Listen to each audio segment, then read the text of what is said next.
What's going on, everybody? Welcome to the Fresh Podcast, where we bring everything fresh in entertainment. I am your host, Drew Brunfoon. Join with me. I got the whole crew with me this time. We got Robert. Robert, how you doing? I'm doing pretty good today. How Great, about you? I'm doing great, because we also got Randy. Randy, how are you doing? Absolutely fantastic. We're finally continuing on with this series. Yeah, yeah, it hasn't been a long delay at all. And we got Seth. Seth, how you doing? Doing all right. Hello. Hello! Yes, and as Randy pointed out, we are back. We are talking about Assassin's Creed. We are finally continuing this series. Took a while, but you know what? A lot of stuff came out, and life stuff happened. But this is the big one. This is where we finally do the big change to Assassin's Creed being an RPG now. There's stats. There's a million weapons you can collect.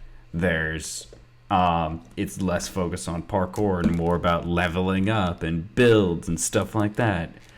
Not so much in this one, more so in the sequels, but still, this was like Still pretty hard in this one. yeah, it still is very much the heart, and this was like the big change for Assassin's Creed. This was like after Unity and Syndicate and all these other, this is when we're throwing the Hail Mary, we're doing something completely different.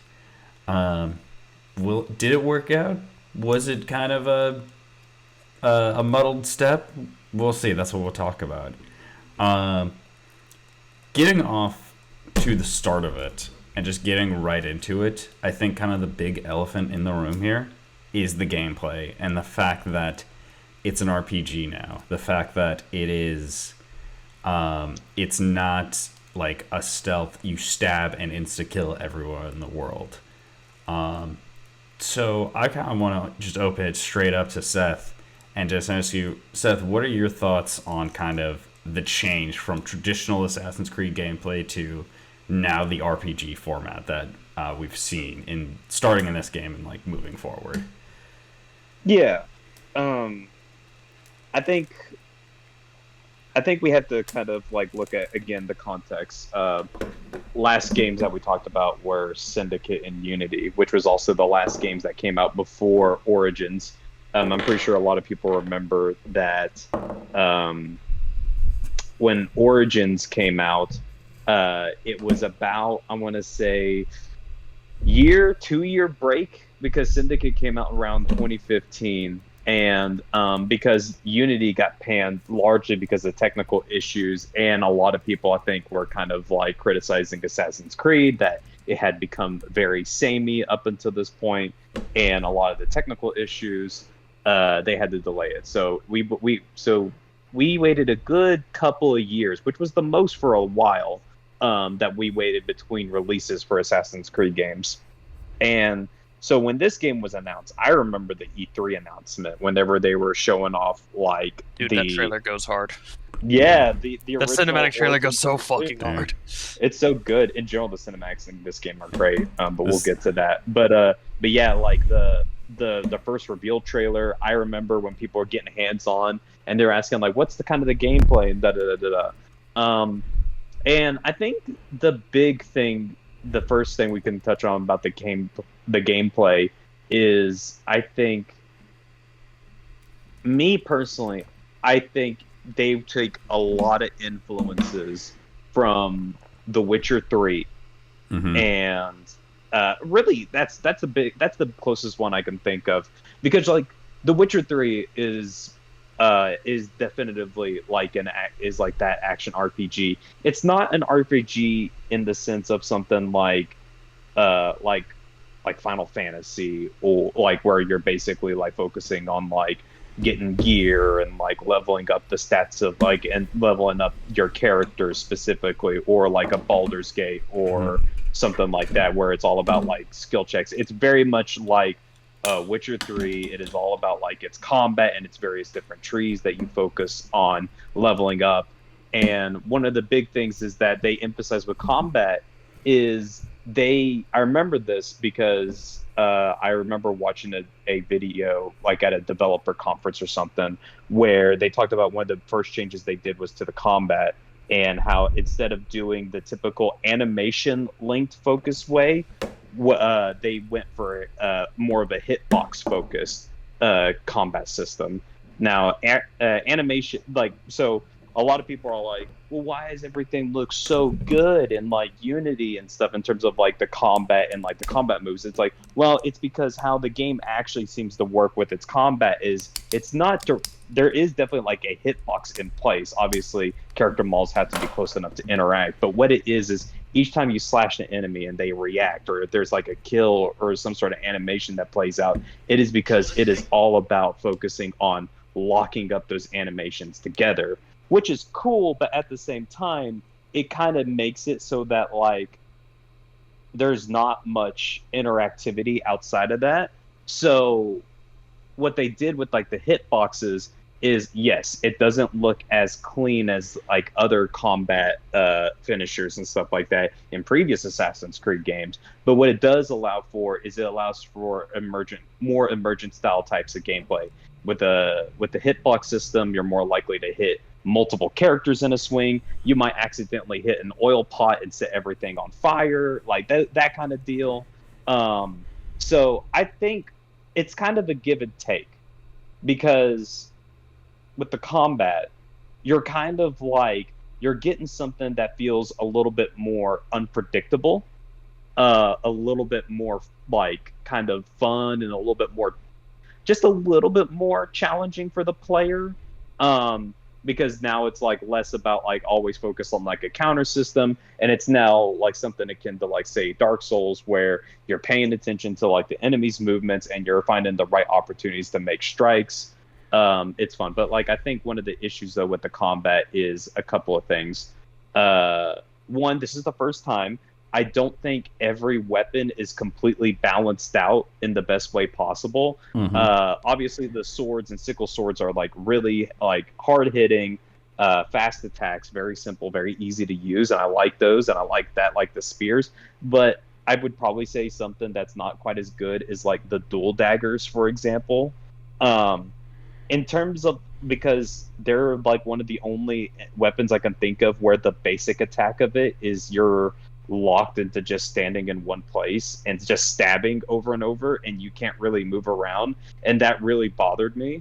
But another thing is like there's no real penalty to just using a bunch of strong attacks either. The animations aren't that slow. You can charge it up, but honestly there's no stamina bar to limit you on doing strong attacks over and over and over, so there's no real penalty for that. Also, the game, because Bayek always has a default shield, it makes it very easy to just sort of like turtle up all the time, which definitely feels like kind of like Souls-like, where you can just like, I can just turtle away my problems because I have the shield. Yeah. And also your health kind of gets back over time, so it kind of almost encourages you, like, okay, turtle up, back off. And okay, now go. To be fair, they do have like the segmented health recharge thing, so that kind of helps, like, because like in combat it's like, okay, after a certain segment it won't recharge past that. But I don't think it was in this game. I think it's in the next game where you can get health back from using adrenaline moves, but also there's weapons and gear in this game where it's like you get health back on hits, and those are typically like the best. Those are like the best weapons in the game. Mm-hmm. Yeah. So that's what I'm using right now, is a set of 2 daggers that are like that. I know you're saying you don't like the daggers. I don't know. I mean, I think maybe because I like a bit of a mix of the old ones, like the old style of fighting, of being a little more locked in per se. Not that I don't also like the some of the other things, because I end up using a little bit of like thematically as well, of being like, all right, you got the two daggers, which I feel is very assassin. But then also I feel very Bayek is some sort of big battle axe, just because of the rage he has, and we will get there when we get there. Yeah.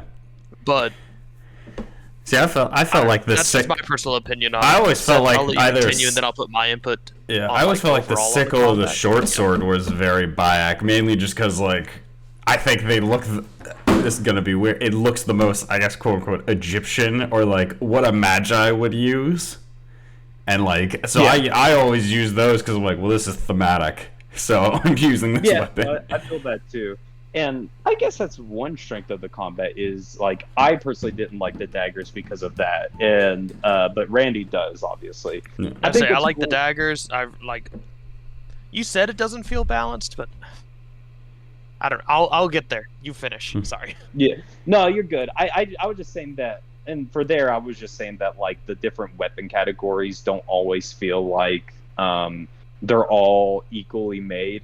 Like, and like we haven't even touched on bows, and like for example, I think the light bow is very weak in my opinion. I agree.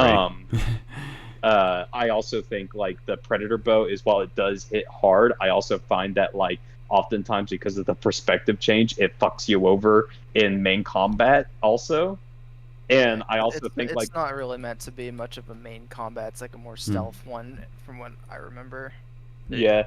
And then there's like the war. Well, we'll get into that later. But yeah, no, I feel that, and I think I do like one of the things I do like about this game is that there really is like just a bunch of there really are like a bunch of different types of like weapons and like all their different strengths. Like I think it's called like the overpower moves, where you spend like an adrenaline bar, and that's also what really helps make these weapons feel unique between like a spear and an axe and dual daggers and a sword. Is that like with the overpower stuff, it could be like the overpower is either you activate it and Bayek does this one move that does like a lot of damage to like a single target, or like with the sickle swords, he goes into like sort of like a rage mode and he just sort of beats the shit out of people like really aggressively. So like I think that's like, and I think he also recharges health while doing that too. That sounds right. But there's a lot of cool things. So I agree, and I think it's neat that like kind of the cool thing about like with the more RPG style thing with Origins is that I guess where if you want to get into the RPG mechanics of it, it is the ability tree. And I will say, whereas like I think we talked about this before, that the ability tree in calling it a tree is a little generous. It's more like a stump in Assassin's Creed Unity. Yeah. Like it's kind of just boring, where it's just sort The of ability like, twigs. oh, It's the kind of abilities you would expect it to have, I guess. yeah. Whereas with one thing I did like about like Assassin's Creed Origins is how they had these different abilities that actually felt fun, or a reason you would want to pick them up. Like some of them is like simple basic stuff that's like, oh yeah, you're able to regenerate a little bit more health during combat or something, or you're able to like charge a heavy attack and maybe charge it a little quicker. But there's also like other stuff too that I really like adding in like a parry, or being able to switch between two weapons, which is kind of a big game changer, because then you can have like one for single, one for single target, one for like groups. One of my favorite ones is like kind of a unique combo, where it's called like, I think it's called like attack and push, where if you hold down the attack button, Bayek does like a little combo that usually finished off with some sort of push attack, like a shield bash. Yeah, that was one I used all the time. But it's cool because like they would do different things. Like I remember, I give shit to the daggers, but the daggers have a really cool one where you basically swoop in, do a lot of like stabs, and then at the end of it, it's like a built-in dodge in the combo where Bayek just sort of like does one final slash and kicks backwards away from the enemy, which is like really neat. Yeah, that is staying on like the skill tree for a little bit, just because like you're talking about it. I really like this game's skill tree because I think there's an issue with like you mentioned Unity has basically the stump, but when you start getting into like Odyssey and especially Valhalla, they have like a skill forest of just like a million different things. And it feels like nothing? Yeah, it feels like nothing. Like you're like, oh, I just spent like 5 points. I'm like, yeah, your attack does like 2 extra damage or something. Versus this, every time you spend a point, you feel it. Something happens. I would disagree with that for Odyssey, but I would definitely agree with you that on Valhalla though. Yeah, I'm more mean Valhalla. Valhalla has it. I have to go back through. I remember Odyssey, it was a bit better. I think I still like this one, but definitely Valhalla. Like after playing now, and it's just like so much just like needlessness.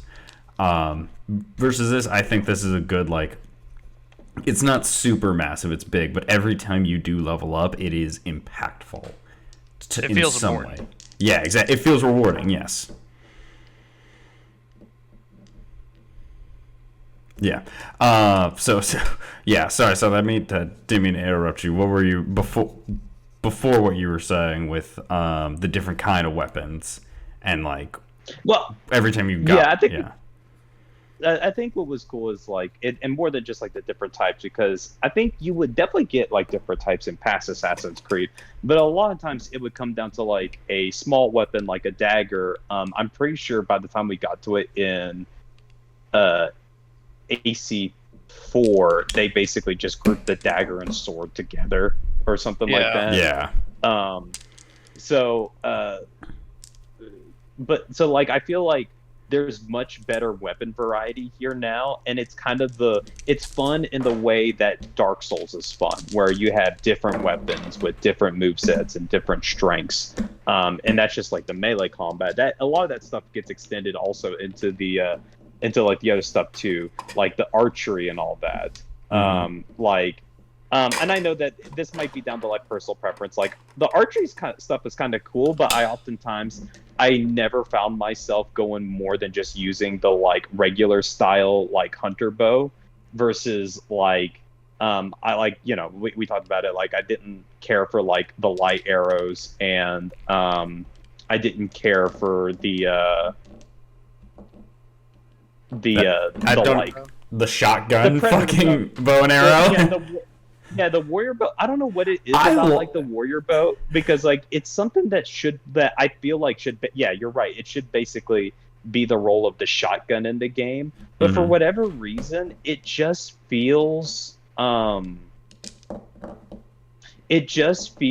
it's not doing as much damage as it should as like a shotgun barrel. I also feel like it takes a long time to charge up like a big shot, and it's weird because it's like you figured like kind of the appeal of being able to notch multiple arrows is you'd be able to hit two enemies or multiple enemies at a time, and very rarely did I ever feel like I could actually group up enemies together to go for a multi-shot like that. So yeah, I remember. Correct me. Did Odyssey also have like a similar kind of bow like to do that? Because I remember using it a lot. So that's the thing. Odyssey kind of does away with like all the different bows, and instead what they do is they make it into different abilities. So basically, things like the warrior bow and light bow would be in the game, but it would be an ability that you would activate with your adrenaline bar, and then be like, okay, which my personal opinion, I do think that's better than just making a bunch of different bows. It's just like, just have one style of bow, and then you can use an ability to switch to like the other style. Yeah, because I remember I would use the hunter bow a lot, and it just like, it doesn't really feel like it's doing much. And then eventually, like, I would switch to either like a predator or a normal stab bow. I was like, okay, this is helpful now. And obviously, I only use the predator bow for like if I'm like doing a stealth part of the mission. But I did have similar feelings of like, yeah, the warrior bow like was cool to me on paper, because I'm like, oh yeah, this is like the melee like up close thing, but it's like it's really not worth it. Like to get them that close to hit multiple people at that point, like now you might as well just hit them or switch to like a quick switch to like a heavier weapon and swing wide to hit two people, which was in my opinion felt like a lot easier to line up. It felt like, yeah, I agree. I think it felt like that the reason I like the bow hunter style is that just kind of like, it felt less like it. I shouldn't say it because it is its own play style. If you want to play through this game with just bows, you absolutely can. But I think the way I treated the bow and arrow was it was less its own play style, and it was more just a way for me to do stealth kills from afar. Yeah. It focused more into like the stealth stuff. Well, I think that's kind of what it's supposed to be for. Is just having it be purely for stealth, because that's pretty much how I use it. I was just, all right, my predator bow is for stealth. Sometimes I'll use it when like I'm chasing someone down on a like by mount. But for the most part, I have that, and then I just have the standard hunter bow. Right, and I think, where if we're going to draw comparisons to Witcher 3, I'm going to assume no one else in here has played The Witcher 3. Substance. Meaning to. Yeah. So, like, in Witcher 3, you basically have 3 different trees, much like Assassin's Creed Origins. In Origins, there's the warrior tree, which is all about melee, hunter, which is about range, seer, which is all about stealth. In Witcher 3, I'd say seer's a little more about... I mean, it does have stealth, but then it eventually just merges into, like, tool usage. But anyway, continue. Yeah, well, I think... Well, tools are part of stealth, but we can get into that later. So basically in Witcher 3, you had the warrior tree, you had the which was, once again, that's all melee focused type deal. You had the warrior tree, you had the magic tree, which is kind of like the range tree here. Granted, magic, you can do some other different things like giving yourself a shield or stuff like that, but like it's probably the most comparable. And then you also had it's like, I always see it with these games. There's the melee focus build, there's the range focus build, and then there's the third weird one. The third weird one in Assassin's Creed is more stealth and tool focused. The third weird one in The Witcher 3 is alchemy, which is basically, which is a weird tree because it's all about being able to make bombs and traps and potions, and the potions basically just make you better at doing the other 2 things better, which is the magic and the melee combat. So it felt like more of like a support skill role. So I feel like that's the way I feel about like the hunter tree. It's like it's more like a support skill tree. But that's also my own personal play style. That's it. Yeah, that's right. Robert, what about you? Robert, what was kind of your when you approached the game and you're into this new Assassin's Creed with RPG? What was your kind of go-to like gameplay, or like which tree did you go to? Which weapon did you gravitate towards? Like when you first kind of started in this new style of AC. Yeah, so kind of what I went to was kind of the more vanilla sword and shield build, because the paladin type sword shield builds are kind of what I like in these games, RPGs. And I kind of did what Randy did with like the bows, where I had a predator bow mostly for like stealth. So I ended up relying quite a bit on the predator bow, because if you like leveled up your bow enough, like your tree for like your stealth kills, you could one-shot a lot of dudes with headshots. Yep. So yeah. I would like take the eagle. Like I'm sneaking up to this place. I take the eagle out, scan all the enemies and all that, and then just kind of walk around and try to pick off who I can before I really get inside like the enemy camper, whatever I'm like trying to get into. And then I had like a hunter bow more for like combat. Like, okay, this enemy's doing a lot of damage to me. I'm just gonna back off and just try to pick him off a little bit. And basically try not to get into like major fights, because usually you would get overwhelmed pretty quickly. I distinctively remember like this one mission where you had like this really big enemy camp to take out, and I would like, if I ended up alerting the guards, just the whole camp would come like crashing in on me, and I just could not handle it, and I would just like get killed really quickly. So I just kind of more turned into, okay, let's pick everybody off and then try to do like, single kills with like the hidden blade. I think, was it like an update where they made it to where you could make the hidden blade always one shot? Let me double check in the options menu. I don't think so. I've never heard maybe that it's before. because I know they allowed like a Animus hack version to where basically you'd start a new game, and then from there you would modify it. It'd technically disable achievements and stuff like that. And I'm pretty sure you can that was one of them. Yeah. Make it to where it's auto assassination. That's interesting. So real quick, not auto, but I mean instant kill. I know what you mean. But that's an interesting thing. So, and that kind of brings me to also, I'll say last thing. Did anyone else like find the biggest heavy weapon they find and take out entire camps on horseback, because I did that multiple times. And I have found that was so much fun. Just like, because the animation for swinging is the exact same, so it doesn't matter how slow the weapon is. So I remember I had you'd have a heavy weapon or a light weapon. Yeah, I remember I had my main weapon on one hand, and my second hand would always be the heaviest thing I could find, and just get on my horse or chocobo during that special event and just go through entire camp, just back and forth. And occasionally I would jump off, do a super move, and then get back on my horse.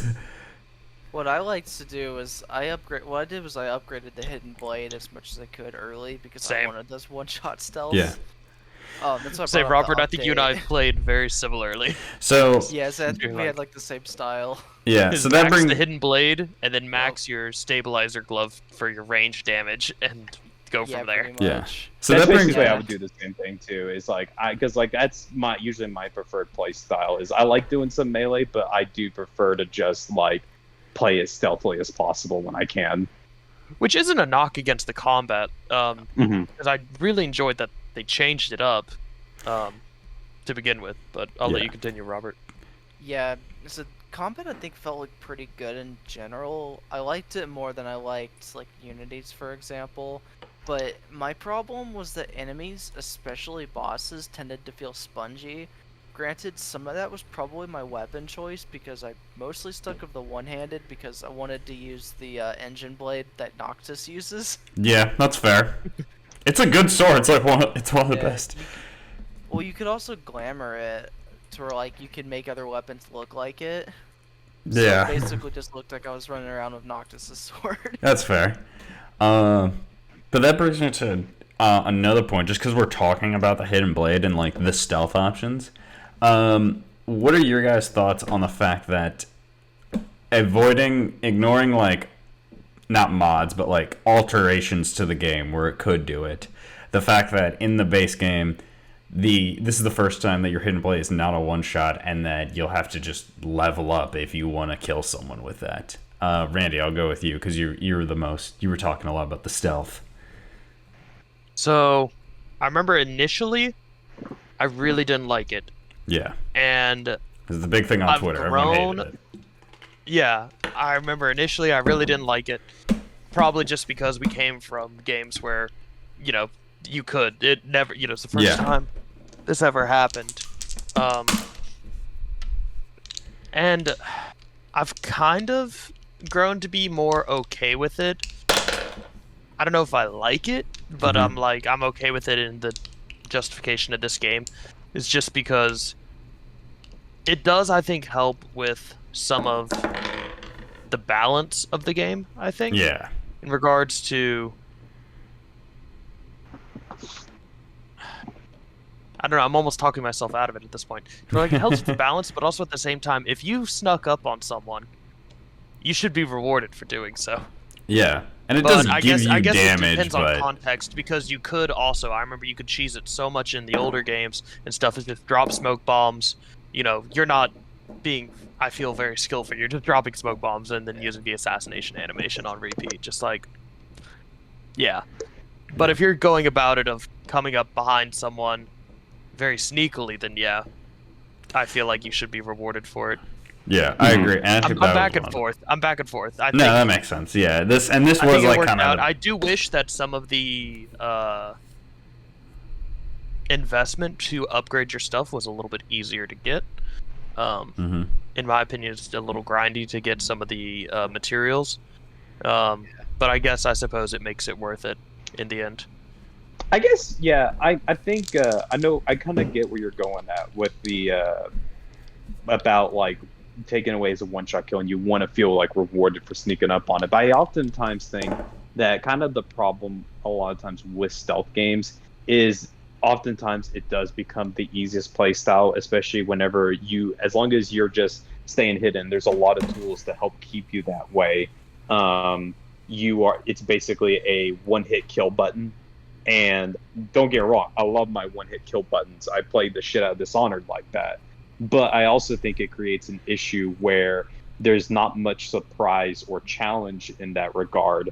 I like the idea of like being able to do a sneak attack, but maybe not being able to fully kill an enemy. Like the idea of an enemy just like fights back or something like that.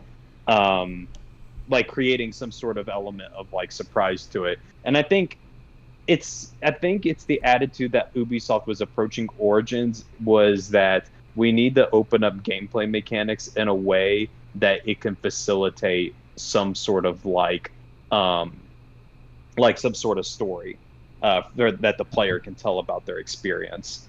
When I think back to like whenever you're fighting the Phylakitai, which are the like after a certain point in the game, you're hunted down by these different leveled, usually higher level like mercenary types that are like world bosses, and you will always know they're around because there's a big ass horn that blows, and they're usually like marked on a map. And I remember like a lot of times they have such big health pools, it's very unlikely that you'll ever be able to like one shot assassinate them. But I remember that there was a one that was like tracking me through some sort of city. I can't remember. I don't think it was Alexandria. I think it was a little later, but he was tracking me through the city. And what I would do is like, I knew he was very high level. I didn't really have the melee weapons to take him on. Really, the one big stealth attack that you get was my best bet. So what I would do is basically kind of like sneak up on him, stab him while he's searching the area, and then like kind of like back off and run away. So it was this constant like little game of cat and mouse of where this guy's actively hunting me and I'm finding the right opportunities where I can get like the stealth attack in on him. And it was like a back and forth until I won. And I kind of like that like it's not as simple as just one hit kill and then you get it. Like you have to have a back and forth. It reminds me of something like I don't know why the first thing I think of it, but it's like sometimes you get like a stealth boss fight in Batman, like Arkham City, like against Mr. Freeze, for example. Granted, not quite like that, where you have to change up every single time your approach. But the fact that you're being stalked by an enemy, you can't take them on head on, so you have to like, you have to use stealth to like subvert that and figure out other ways of taking them down. Yeah. I will say the one thing that did kind of always feel like not the best for me with that whole thing, and I think it is kind of expanded on better in future games where it's like it is a one shot, but it's a skill like thing if the higher their level is. But what always felt bad to me is like when I would like Randy was saying, I would get up behind someone, I would sneak up behind them. And I guess I'm just like either in just like the wrong area, or maybe I just didn't grind enough or do enough side quests to level up. But I would try to sneak attack them, and they would survive. And now I'm being seen by everyone. So I'm like, well, now I just have to either like whittle them with arrows or find another way. Which I guess to your point, like yes, to some degree, like yeah, that it means you have to play differently. But I'm not the biggest like open world. I never liked grinding or level ups, and that never felt the best for me. Trying to stealth kill someone and then they're alive. I'm like, well, now I have to do physical combat because I just stabbed a man, but he's fine, and I can't continue my stealth mission because I'm not strong enough to take this guy down. Yeah, because again, a lot of those enemies just feel extremely spongy. Yeah, just taking a bunch of hits. So I'm kind of more in the idea with like Randy about it, but just like I'm still not like the biggest fan of it. I never liked if like what Randy said, if you stealth on someone, you should be rewarded. I do agree with things of like, yeah, it means it's probably the easiest way to do it if you can one shot things.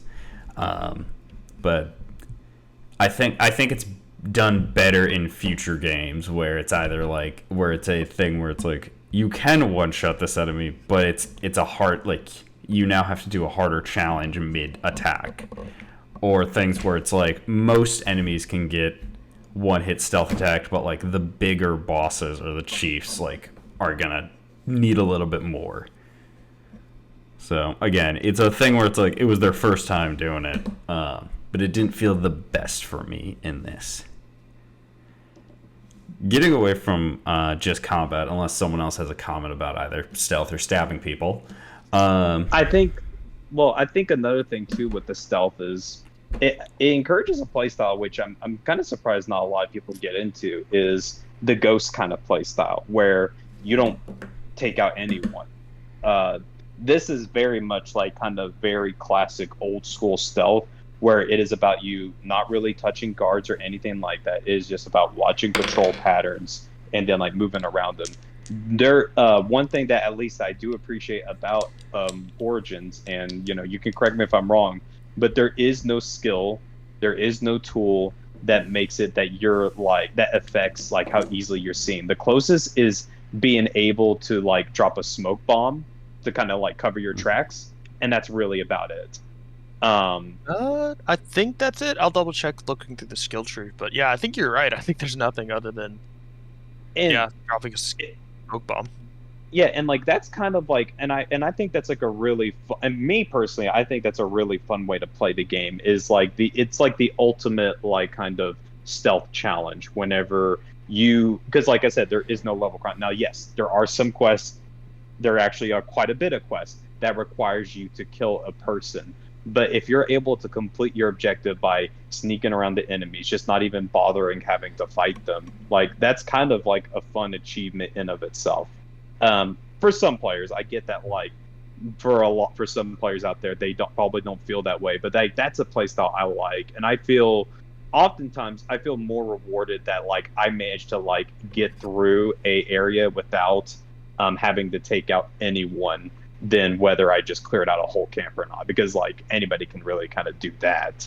And so yeah, I think that's kind of where I land on it. Not to mention, like, I think by taking away the one-hit kill mechanic, it forces the player to utilize a bunch of other different tools, using smoke bombs for evasion so that you can break away whenever you couldn't instant kill a target. Maybe then you're like, the fire system in Origins is fantastic. I will admit the fire system is really good. I've been delving into it on this like PC playthrough, and it's great. Yeah. No, it's phenomenal. It gets out of control so quickly, so you can use that, berserking enemies so that like they can maybe whittle down your target for you. So it's like, okay, maybe I can't one hit kill him, but maybe I can sop them up by having like his own men turn on him and like weaken and kill them, or using like poison darts. You can even tame animals and use that to help you fight. There's sleep darts as well. There's even these little cool things where whether you're using a poison dart or a sleep dart, you can actually throw it into like either a campfire or a torch, some sort of fire source. And it has like an AoE thing, which is something that was in Syndicate that they kind of tutorialize, but here they don't really tell you about it, but you can do. And it's a really neat like way of like just playing the game. I guess what I'm saying is like, I'm a huge stealth. I love stealth games. I play Thief, I play Splinter Cell, Metal Gear, all this stuff. And I sometimes think that people get too caught up with like the one-hit kill assassinations all the times when it comes to stealth. And really what stealth is it's about figuring out more creative solutions to your problem beyond just sometimes going up and stabbing them. Although that is fun, there's other ways of going about it. All right, you've sold me, Seth. I've leaned a little more into I like it. There we go. You've done the opposite for me. I completely hate it now. I was like, I don't like it, but now I'm kind of on the fence. Seth, you sold me. I like it. Now, I agree with Drew on this. I think this is the ideal situation in my head, and I don't know if it would work in Assassin's Creed, but maybe something in like another RPG, like a Baldur's Gate, is I feel like it should be like a dice roll. No joke, like a dice roll. Like just random. Like like it would be like maybe not completely random. I'd imagine it'd be to make it good for the player experience, have it be maybe like 75% chance you're gonna get it. Think about it. Yeah, think about it like this. Like you're about to do a stealth kill on like a high target, and then it just slows down camera, it brings in the dice like Baldur's Gate, rolls it, and it's like, this is what you need to beat. This is what you got. It's like, all right, here's your modifiers. Like bam, bam, bam. It's like okay. So higher enemies have a higher, for lack of a better word, difficulty AC class. or DC. It's a higher skill check that you have to like pass. Yeah, and so by investing in your Hidden Blade upgrade, and instead of your dex, your your depending stealth on points. that'd be your modifier. Yeah. Okay. So it gets to the point, and that can basically like I it would gets to say the point AC where Shat like, take notes, but it's too far along development. Although they just delayed it 3 months, so who knows? Yeah, I feel Okay. like also like could someone mod that in? I feel like it's not as easy as That'd like be- just no. mod that in. No, That'd be so fucking cool. That'd be super cool though. yeah. I like this a lot. But no, I like that, and it gets to the point where it's like, yeah, standard enemies you could just stab in one hit, and it's like, yeah, it's 100%, so it doesn't even roll the dice. But like for bosses, like it'll never really get to 100. Yeah, like could you imagine like one of the last targets in like a branch you're having to take out, and it's just like, oh god, this is a 30 skill check here, Yeah. and and it's like, can I even do that? Just turn everything into D&D. I like this idea. I love that idea. Just turn everything into D&D. Bullets everywhere. Yeah, I like that idea, but that's not what it is. Okay, moving away from stealth and that for a minute, I wanted to talk about. Actually, no. Wait. No one talks about the bird. Okay, That's first true. of I all, like his it. name How is do we feel about Senu. Bird? His name is Senu. All right, you disrespectful forgot fucks. his And name. I was gonna get to him in All right, characters because he's a great character. Well, Senu, first of all. part of stealth. Yeah. All I could think about now is like just a couple of things. Is one, I do like the introduction scene of how happy like Bayek is. It's like, Senu, she's still alive, and then it's like she flies in and he's all like happy. I also think of Oh Iron my Man gosh! 2. He's I a want bird. my bird. I want my bird. I want my bird. I love. No, that's what I was No, my saying. That's what I was saving Senu for characters. But we can talk about Senu now. Senu's great. I love Senu in this game. But I think I'm the minority of I like the bird in the RPG games. I think it got a little overplayed, but like, It gets a little. I Broken. mean, I think it. yeah, Okay. I think at first though, like being first introduced and like as Seth was talking about earlier, the context of when this game came out, this game was such a huge breath of fresh air. Yeah. Oh yeah. And so I think changing it up to literally having an eagle was interesting. So, Yeah. Instead of like you having a sixth sense. It's like a Yeah. literal eagle vision. Yeah. You could see Which I through thought the was bird. And the eagle vision is still kind like the old style eagle vision where it kind of just marks stuff for you is kind of Yeah. still there with like the animus pulse. But yeah, most of it Yeah. is now relegated to like the bird, your own personal like drone basically. Which I think. And sorry. I was just gonna say. no, you're good. I think it works really well in this for a couple of reasons. I'm talking specific origins. I'm not talking about the other ones. So begin with this because A, it's relevant to Bayek's character. Like Seth was talking, he loves that bird. It's his mate. Mm-hmm. Like that's like probably his best friend outside of his wife, is the bird.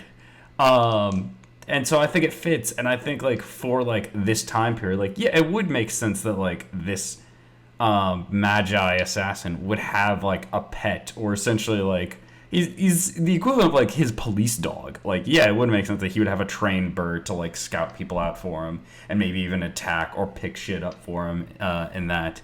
And I think in later games they're also kind of just like, oh, by the way, they also have a bird, and it doesn't really it's not really put in the character. It's more just like yeah, they have one because gameplay reasons. But for this time in this one, the reason Senu is the best is because Senu feels like, yeah, this is Bayek's pet. He is in a lot of the cutscene. Bayek enjoys talking to him and petting him and hanging out with him. And I think Senu also fits in like this Egyptian world. Like this eagle would be around in this, like this bird of prey would live in this desert like oasis. well, that I mean, in general, animals are very important to Egyptians and Yeah, stuff exactly. through lore. Yeah. So I felt it was appropriate there too. So I like Senu in this one. I kind of wish in future games it was something different. Like you don't need the bird in Valhalla, or like something. Even though like if you turn it into a crow, then it's like okay, it's an Odin reference. But you get my idea. I think Senu has done the best in this game. And yeah, it is very, like as Robert mentioned, he is very important in gameplay, and more than just because I feel like in future games, a lot of the mission is like, okay, use your bird, look at the area, wait for the yellow line to ding ding ding, and then you don't have to ever use the bird again. Yeah. Versus this, it feels a bit more natural. Like I found myself switching up to Senu's view a lot when playing through this game. Versus I would only really do it in like Valhalla if I was like kind of forced to. But yes, that's my little rant on like a more like natural way to do it, like a marking system. Yeah. Then I think one of the reasons the bird ends up being very helpful is the very minimized HUD. Like your mini map, I mean, well, doesn't exist. There's not a mini map. You just have kind of like a compass. Yeah, so you need and so the being bird. and even then on the compass, like how I talked earlier about having to gather resources to increase like your hidden blade damage and stuff like that. That's not on the map. You have to use Senu to help find it. So it feels natural and implemented well, in my opinion. Yeah, I agree with that. Yeah, Senu's the best It's bird. a lot more of like using like more environmental stuff, because we didn't really touch on like the world size in this game, but this is like at the time probably the largest world in an Assassin's Creed game. Oh, it definitely was. Yeah, I do have talks about the world, but we'll get into that here in a moment because I think that actually is relevant to the next question I had. And this was more about specifically movement or kind of more lack thereof. Obviously, because of this world setting, a desert doesn't really lend itself too well to parkouring and skating around. Seth, what are your thoughts on the fact that, because you are probably in this group the biggest fan of the movement and the jumping around in Assassin's Creed games, but this was the RPG where they really kind of took a back seat. There's not really much to jump off of in this thing, and it's more about like riding around on a mount, and then when you get to a location, like sneaking around versus like swinging off stuff and jumping off buildings. So, I'm in a bit of a weird spot. I will say that like you definitely feel the downgrade from hardcore. I will give before I start. I definitely like kind of start to like criticize the game for it. I will make this something, even in its limited state here in this game, compared to other Assassin's Creed games. I still think the parkour is a strength of the Assassin's Creed franchise here, because verticality is so important here that you just don't see in any other game at the time in an open world game, except for, I would probably say, Breath of the Wild. And which also had the attitude. Was Breath of the Wild out at this point? 2017. Yes, game came out in 2017. Yeah, so yes. Okay. Yeah. They would have come out relatively near each other. Yeah, Breath of the Wild was like what, 6-7 months before. Okay. And I think that's what made it work, is because Breath of the Wild had the same attitude largely that Assassin's Creed Origins still carries over from Assassin's Creed, is that you can climb basically anything. And I think verticality is such, like, whenever it's used well, like it is in like Breath of the Wild, like it is in Assassin's Creed, when it's used well, it can add so much more depth and texture to the open world. It just makes it feel more believable and interesting and real to be able to explore that, because it's like, you're like, one of the best open world games is like Red Dead Redemption 2, but also you're not going to be able to climb everything you see in Red Dead Redemption 2 because Arthur Morgan's a slightly overweight cowboy. At least he is for me. Anyway, but like, no, that's accurate. So that is a strength still, I think. Whenever you climb a mountain, whenever you climb a tall building in Assassin's Creed Origins, I still think there is a fun way to do verticality, especially since like there's so many games where it's just like go in there, clear the camps and stuff like that. But Origins just adds that little bit extra of like, now you can think vertically, you can go high, you can go low and under, like all these different ways that you can snake in and out and around in all these like open areas. Now, that being said, compared to the rest of the Assassin's Creed games, yeah, this is absolutely weaker in terms of like parkour. A lot of the things that used to be there are either highly trimmed down or just no longer exist in the game. And it makes sense. I hate to say it, but it does make sense. You do have your big city areas like Alexandria, like Memphis, where those are like the bigger type cities. And I do notice, like going back through some of the games, they do facilitate adding different buildings and alleyways and stuff like that to allow you to do some parkour there. But outside of that, you are dealing with large expanses of like wilderness where you don't have as much opportunity to parkour around.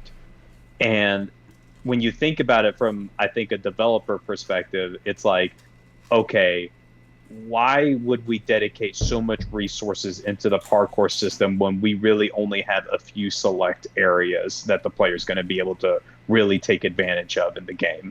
I think they did also have to kind of rework their parkour system anyway, just because of the different types of environments. That's true. Because like you're dealing with like now Bayek is like quite literally fucking mountain climbing and shit. It's more emphasis on like rocks and stuff that they typically didn't have to worry about in previous ones, besides like 3 and 4. And even then, they were pretty defined pathings and in regards to like the trees and stuff you could climb. Yeah, I remember reading something about a lot of work went into kind of getting the traversal or the parkour system working because of just how much like kind of places you could climb that they kind of had to make like an automated system of sorts, I believe. Yep. Yeah, exactly. And and admittedly, like there are things that like suck about it. Like for example, there are like almost everything I could say that's from a previous game is now like worse. Like for example, there's kind of side ejects, but it's only if there's like a platform that's lower than your character. So if you want to side eject to that, it has to be much lower and very close for it to be pulled off. And at that point, is it really a side eject? Back ejects are still in the game. However, they don't really give you height. They actually go down lower and lower. Yeah. So like, but are they lower and lower than Syndicate? Syndicate, I felt like there were still areas where you could back eject and gain height at least. I don't think there's really anywhere in Origins where you can. Sorry, I just wanted to shit on Syndicate. Continue. But no, you're right. Syndicate still better than Unity. That's definitely not true for parkour. Anyway, continue. Yeah. I'm with Randy on this one. No, not for parkour. I just mean the game in general. But yeah. I definitely don't agree with that. Enough interrupting Seth. Go. Listen to our Syndicate podcast. We're done interrupting Seth. Go. But yeah, like so it's weird that you do see a lot of those old systems still in place, but like I said, they're very much smaller, and unfortunately, there's just not as much room to be creative. And admittedly, there's not much reason to be, and that's the kind of sucky thing. Is that like, yeah, you kind of see why they got taken out, but I think why it sucks so much for Assassin's Creed fans is for a long time that parkour and free running was a core identity of the Assassin's Creed franchise. And to have that like not taken away fully, but to have that stripped down as it is kind of disheartening. That being said though, I'll be honest, I didn't fucking notice it at all when I first played through Origins. It wasn't until well after I played through Origins that people brought up like there's no real parkour system or social stealth elements, and I was like, oh yeah, that's right, there really wasn't. Yeah. But that's the thing. That was something I didn't even notice in hindsight. Like to me, I still had a fun Assassin's Creed experience. So I'm not as big of a hater on like the parkour here. I just because like I feel like you have to recognize the give and take of it. In an ideal world, yes, I would have loved it if we could have an expansive parkour system on top of this massive world. But you have to kind of like, you kind of have to be realistic about it, you know? Yeah. My thing so is for what it is like, for what it is, it's like, it sucks. It doesn't really bother me that much personally, because what I recognize now is when I know what Origins is right now. So when I play Origins, I know I'm not playing it for the parkour. Yeah, exactly. And that was kind of like the big thing. And those were like the two big issues of like when before this game, when people thought of Assassin's Creed, they thought of Hidden Blade and stabbing and killing people instantly, and the parkour system. And Origins kind of took that system and flipped it on its head. It was like, no, that's not all what Assassin's Creed is. And in fact, we're even going to make a game with, not without those things, but with those dialed down. Part of me does wish that there was still kind of like, in my head, there's like a perfect version of this game where it's mostly the same, except like there are almost like specific areas designed just for parkour and nothing, like inside of a tomb or something, or like maybe even like in the big city, but like running through ruins and like doing like these cool like moves and wall runs and side ejects and all this stuff, but like dedicated to just this small area. So kind of like the tombs and stuff that were in the Ezio trilogies. Yeah, exactly. Tested some of your parkour skill there. Yeah, exactly. Like, and that's like how you do tombs and like and going through the pyramids and stuff. And in my mind, that's cool. But that, again, that's one of those things where it's like it's easy to say as someone who's not developing and actively making a game. Because to do that, you basically have to put aside a whole development and almost make a separate part of game for like 2 or 3 areas, like stuff that you won't use throughout the entire game. So it's a big ask, and I agree with Seth of like, yeah, they focus on their strengths and they focus on like, this is what we know how to do, and we can make this part of it fun. And it's not like it's not like Biox, completely immobile. They just switched it to more like the verticality and like moving up and down. It's just simplified. That's it. Yeah. But in my head, there is like just kind of a perfect world where the game is still like that and the verticality is like that, but there are very specific sections where it's like, and here's where like the old style is, like the old like kind of running and jumping around, but that would be a completely unrealistic ask to like ask something of this game to do, because it would only be for specific sections. But I just want to put that out there. It's like I feel like that it could it just turned to a Prince of Persia game for like 10 minutes inside the tomb. Well, I mean, it started as that, but yeah. Yeah, I mean, yeah. But like, there. Yeah, I know. Yeah, exactly. That's always, but you bring it up, and I think this is not just Assassin's Creed. This is just a thing in general, I feel, where that's always the hard part with like talking about games and stuff, isn't it? Where it's always like everyone always wants to propose this is the perfect idea of the game, always of like it has everything, but realistically that's just never gonna happen. But we always try to entertain those ideas for some reason, where it's just like it would have everything. Like you would have like really intricate melee combat with like the hitbox system, and also the really in-depth executions and like animations from previous games, and you would have all this like parkour elements and that. Like it's so like, and you could climb mountains and stuff. Like it's so much like it's like when you're a kid on the playground and then you're proposing like your best idea for a fucking like movie or something. Like it would have this, all this shit. Drama, and romance, like, would be the funniest movie ever as well. Yeah, and it's like, guys, I think that's kind of the problem, is that like in general with games, I think we have a hard time these days accepting a game in front of us for what it is and appreciating it, and always wishing it could be something more. And that's just the thing, is that like if you always approached every game as like I want it to be the game that's inside my head, you will always be let down.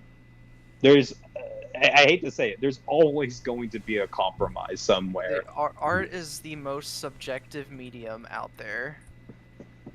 Exactly. Yeah, but my idea is better than theirs, and they should have just done my idea.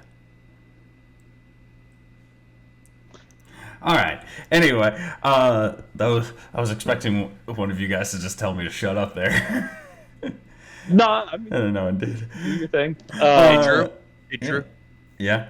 Shut the hell up. Thank you, Randy. That's what I needed. Now talk. Prompt the next question. Yes, on to the next question.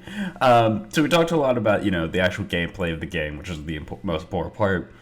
But I think the thing that made this game stand out from its, I don't want to call them sequels, but comparable next RPG Assassin's Creed, is its story and characters. This might be a bold statement, but I'm pretty sure... I mean, I feel like I'm right on this. You guys can tell me I'm wrong, but I feel like this game has the strongest characters and the strongest story of the 3 RPG things. Bayek. No, you're not wrong. Bayek, thank you, Randy. Bayek is one of the. I'm only playing one of them. You're absolutely right. Nice. Bayek is one of the best main characters in Assassin's Creed that we've had in a while. But he's just one of the. He's not my favorite, but he is for me top 3. First of all, I love his voice actor. I'm about to butcher his name, so I apologize. But Abu Bakr Salim. And I said that as American as possible, but that man is a god-tier voice actor. His voice is amazing. It's deep. It's mesmerizing. It's so... recently me and Randy have been getting into D&D, and I've been watching Critical Role, and occasionally he'll guest star on it because everyone in Critical Role is voice actors, and he plays one of their gods, and every time he talks, it's I can't stop listening to him. It's amazing, and he does an amazing job as Bayek. I think you get a lot of emotion and character from him, and one of my favorite things about Bayek is how much of the origins story, it is a big story, and it is important for the AC timeline, and how the order was found and all that. But really the one that I think sticks with everyone and what everyone focuses on is the fact that no, you don't really care about the order being formed. You care about Bayek getting redemption and revenge for his son's death, and you care about this man who's just trying to do the right thing, and because his wife and Cleopatra are the easiest way to get to that's why he helps them, and that's why he kind of helps find this order. But for him, it's a very personal story, and I think you get that, and that's what I think kind of is missing in the other two the other 2 games with Cassandra and Eivor. You don't really know much personality with them, a lot of it because you're making it up, versus this one, Bayek has a character. Bayek feels real and feels impactful, and you want to finish his story. Which I think that, the story and specifically Bayek as a character is what is the reason that this game is reviewed highly and more favoritively with AC fans and reviewers compared to the other 2. What are Sorry, I'm almost choking on my words as I'm talking. Seth, what are your thoughts on the story and Bayek as a character? I like it. I don't know about the assessment on the other ones compared to the other 2 that come along later. I think there are strengths and weaknesses with those 2, just like there is with Bayek. But I do agree that I think out of this sort of trilogy so far of Assassin's Creed RPG games, I definitely think Origins is probably the best one out of them, just because it really does have the tightest focus and, in my opinion, yes, the best story. I agree. I really do like Bayek as a character. What strikes me so much is that I think on paper Bayek is a very simple character, where he is a father whose main motivation is he is trying to get vengeance for his son. However, I feel like a lot of it is that there are little moments to where they're able to show more depth and fully realize this character, even though at its core, that's what it is it's a grieving father trying to avenge his son. I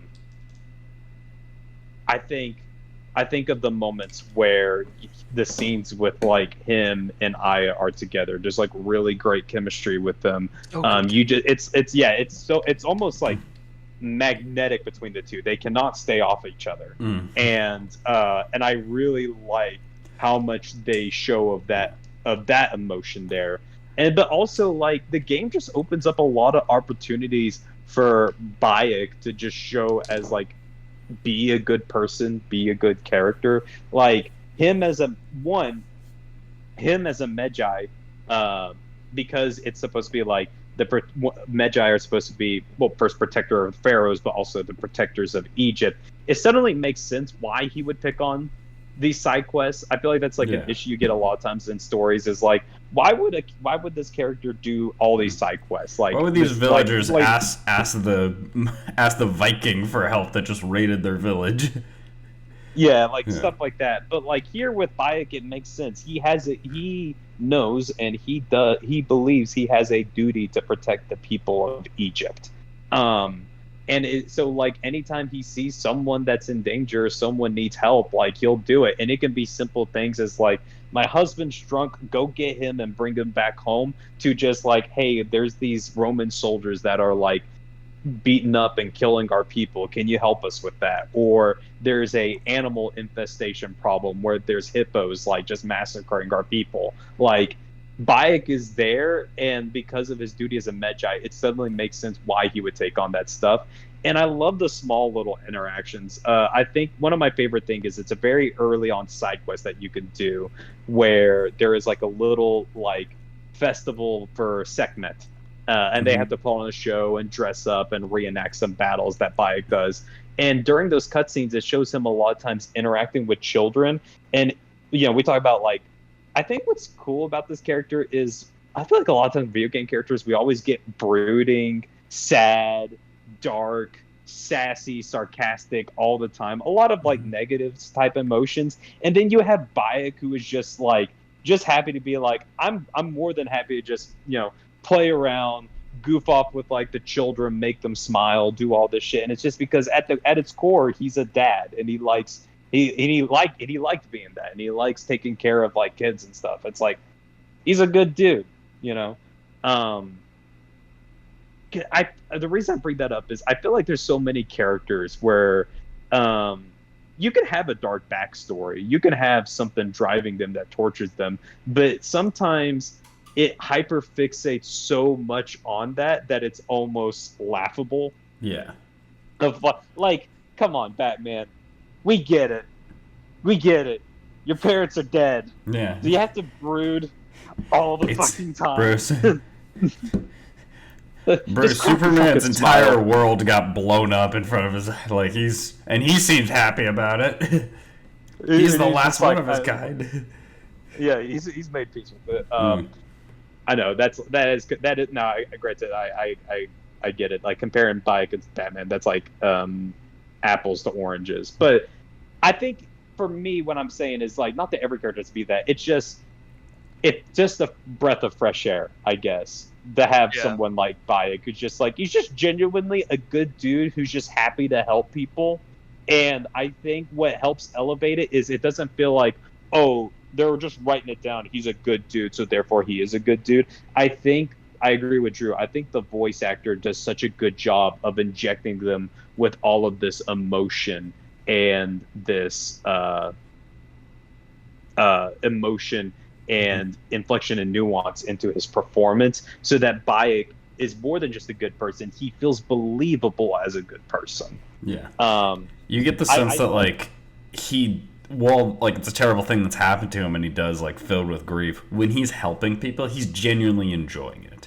He likes doing he's like, what I'm helping you because you need help. Yeah. And it's just very modest. And I mean, I think it's one of the things that having him be a Medjay, I think is very like part of his character being, this good-natured person. And it's kind of interesting to see him turn a little bit from that when he initially starts, getting revenge for his son and hunting down, these masked men. And I think one of the reasons, like, yes, obviously the voice actor helps in delivering this, conveying that to us, but also the fact that all the not all, but a very large majority of the side quests have cutscenes in them that aren't just two people looking at each other. talking with hands moving vaguely or whatnot, and that's something I'll bitch about a lot more in the next 2 games. But I think that helps a lot. It feels like a lot of these side quests feel tied to either the main story or at least feel important and like of high quality, and I think that helps. Dude, that's funny that you mentioned that. I just remember talking a little bit before the podcast with Drew about this, where I was shocked by the quality of like the cutscenes here in Origins, and it like just the opening cutscene where it's like Bayek taking down the first target and he catches the knife with the mask and does that. But even all the subsequent cutscenes afterward, it's that's like so hard. I don't understand why. One, the character models look really good. They look like fucking people, not like.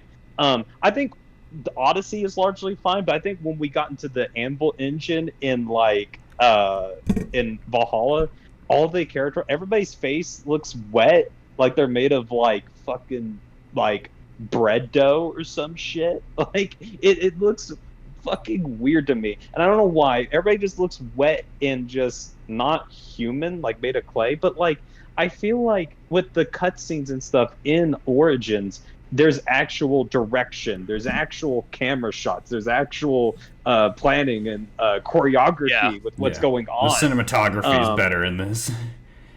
Yeah, just all around, and I think that's what really helps. I think that is another thing. Yeah, I agree with Randy on that. I think that helps his character a lot. Not that his character isn't good and that it's not being delivered correctly, but I think yes, having those cutscenes help a lot. Yeah, I feel like.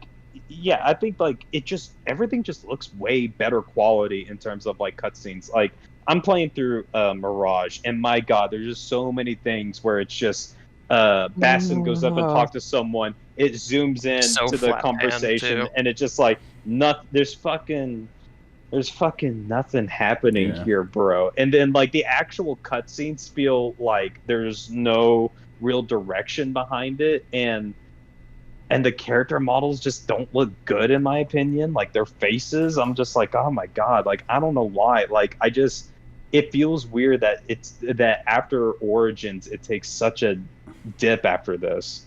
Sorry, that's just like a big rant, but like I agree.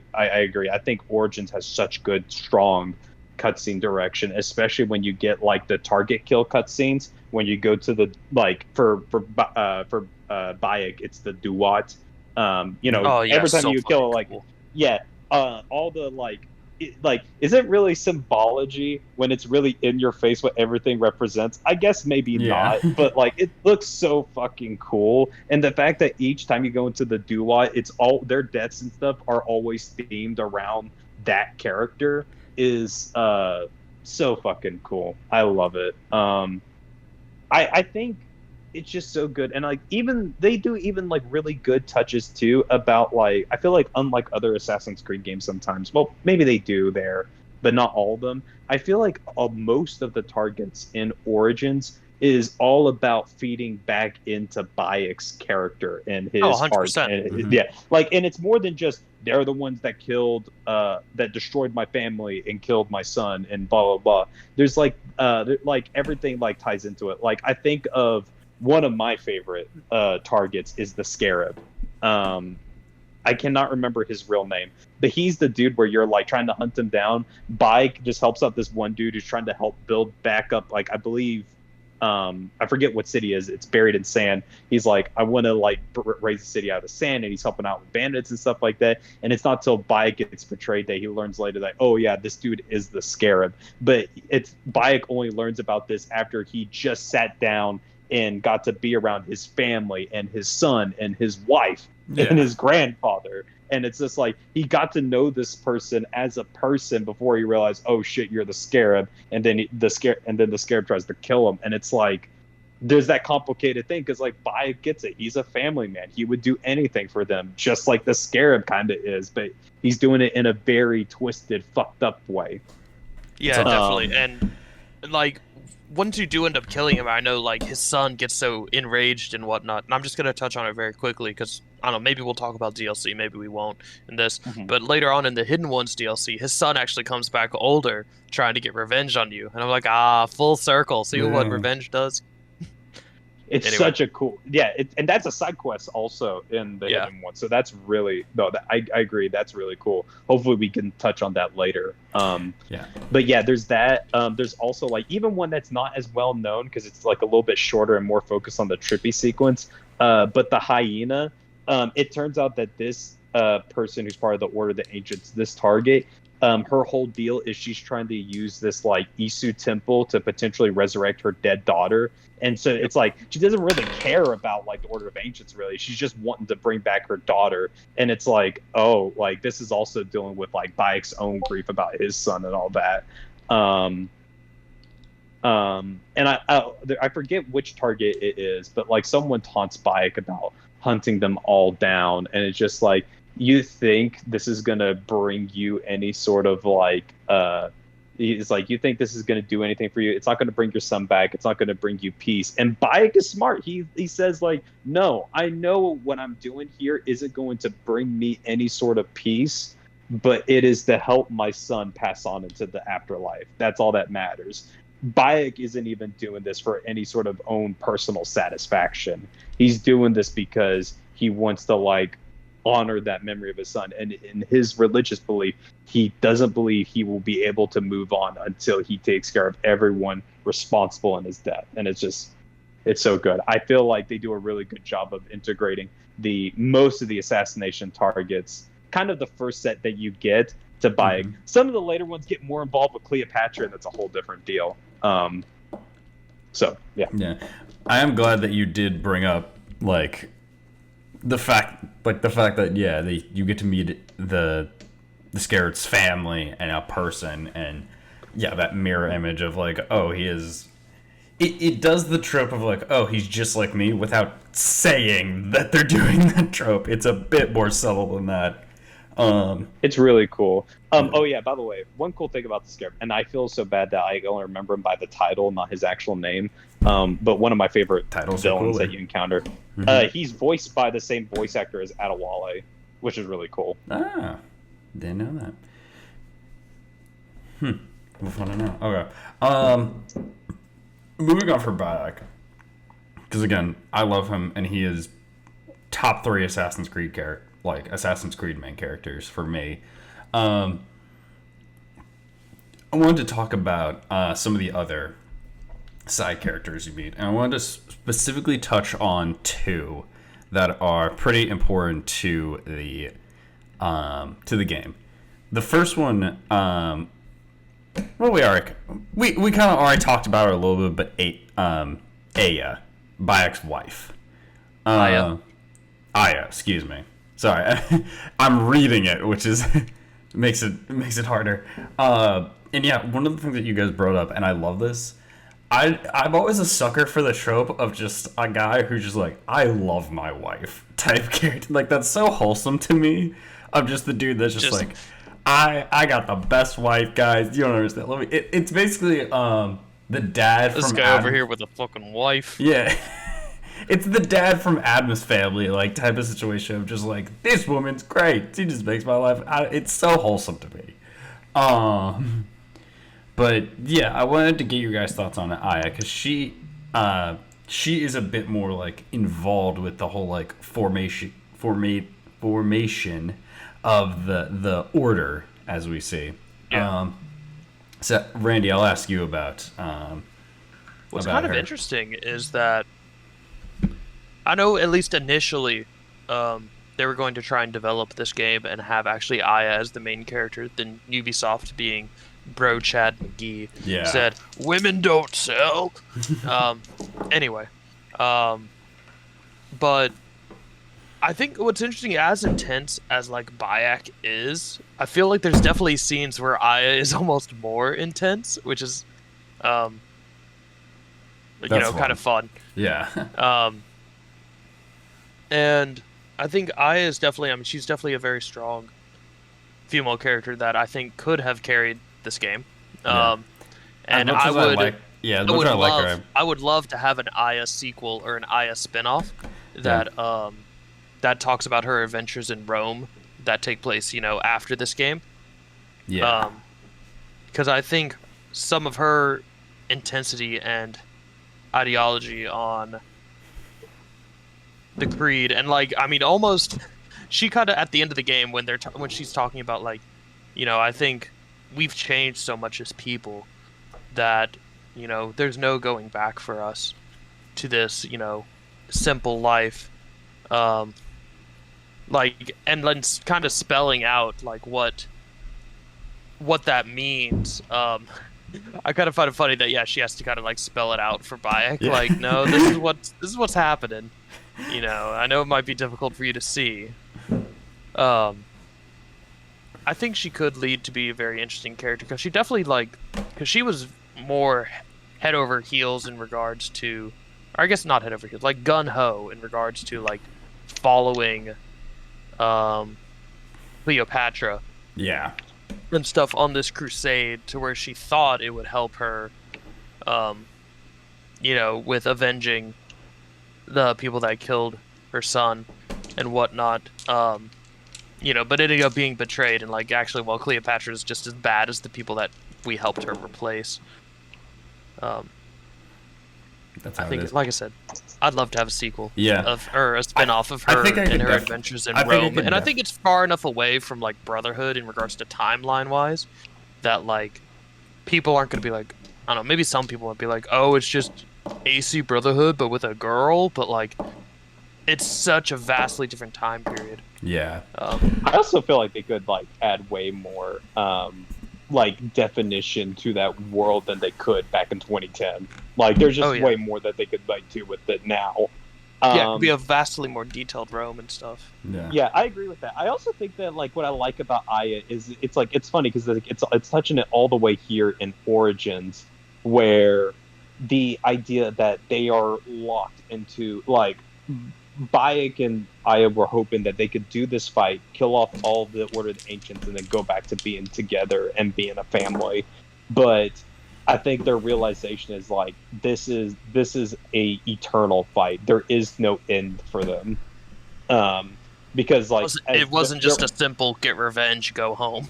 Yeah. It's because it turns out like the spread of the Order of the Ancients is everywhere, and as it's kind of shown like with like Cleopatra and all that, is that and with Caesar, their influence is with the highest powers in society. So like this is a fight that will I think the tragic thing is they both realize that they're now forming a group that has to fight back against this other faction, and they're now locked into a eternal fight.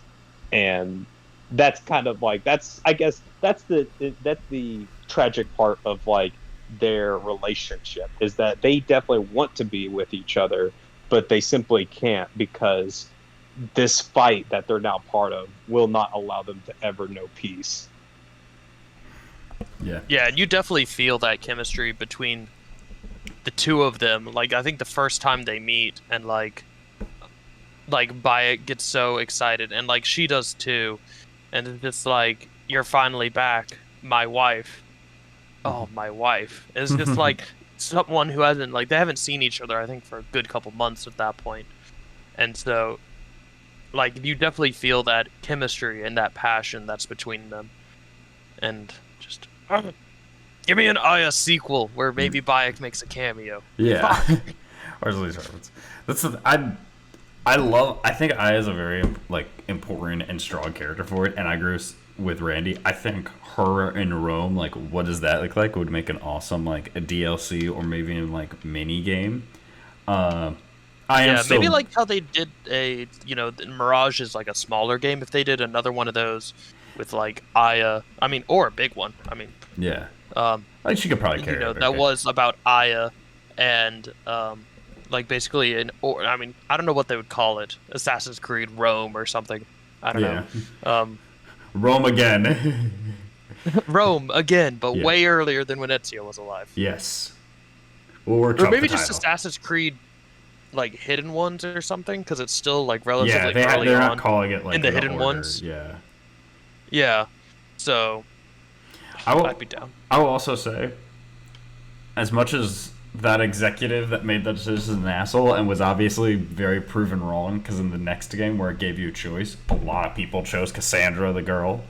It is weird. Like I am still good. That's like I am kind of glad that Bayek was the main character, because I really do like him. I like his perspective on the story as a whole. So I'm happy with that, but I definitely can see like Aya is a strong enough character where like I can, her story's not done, and I could definitely see where this leads.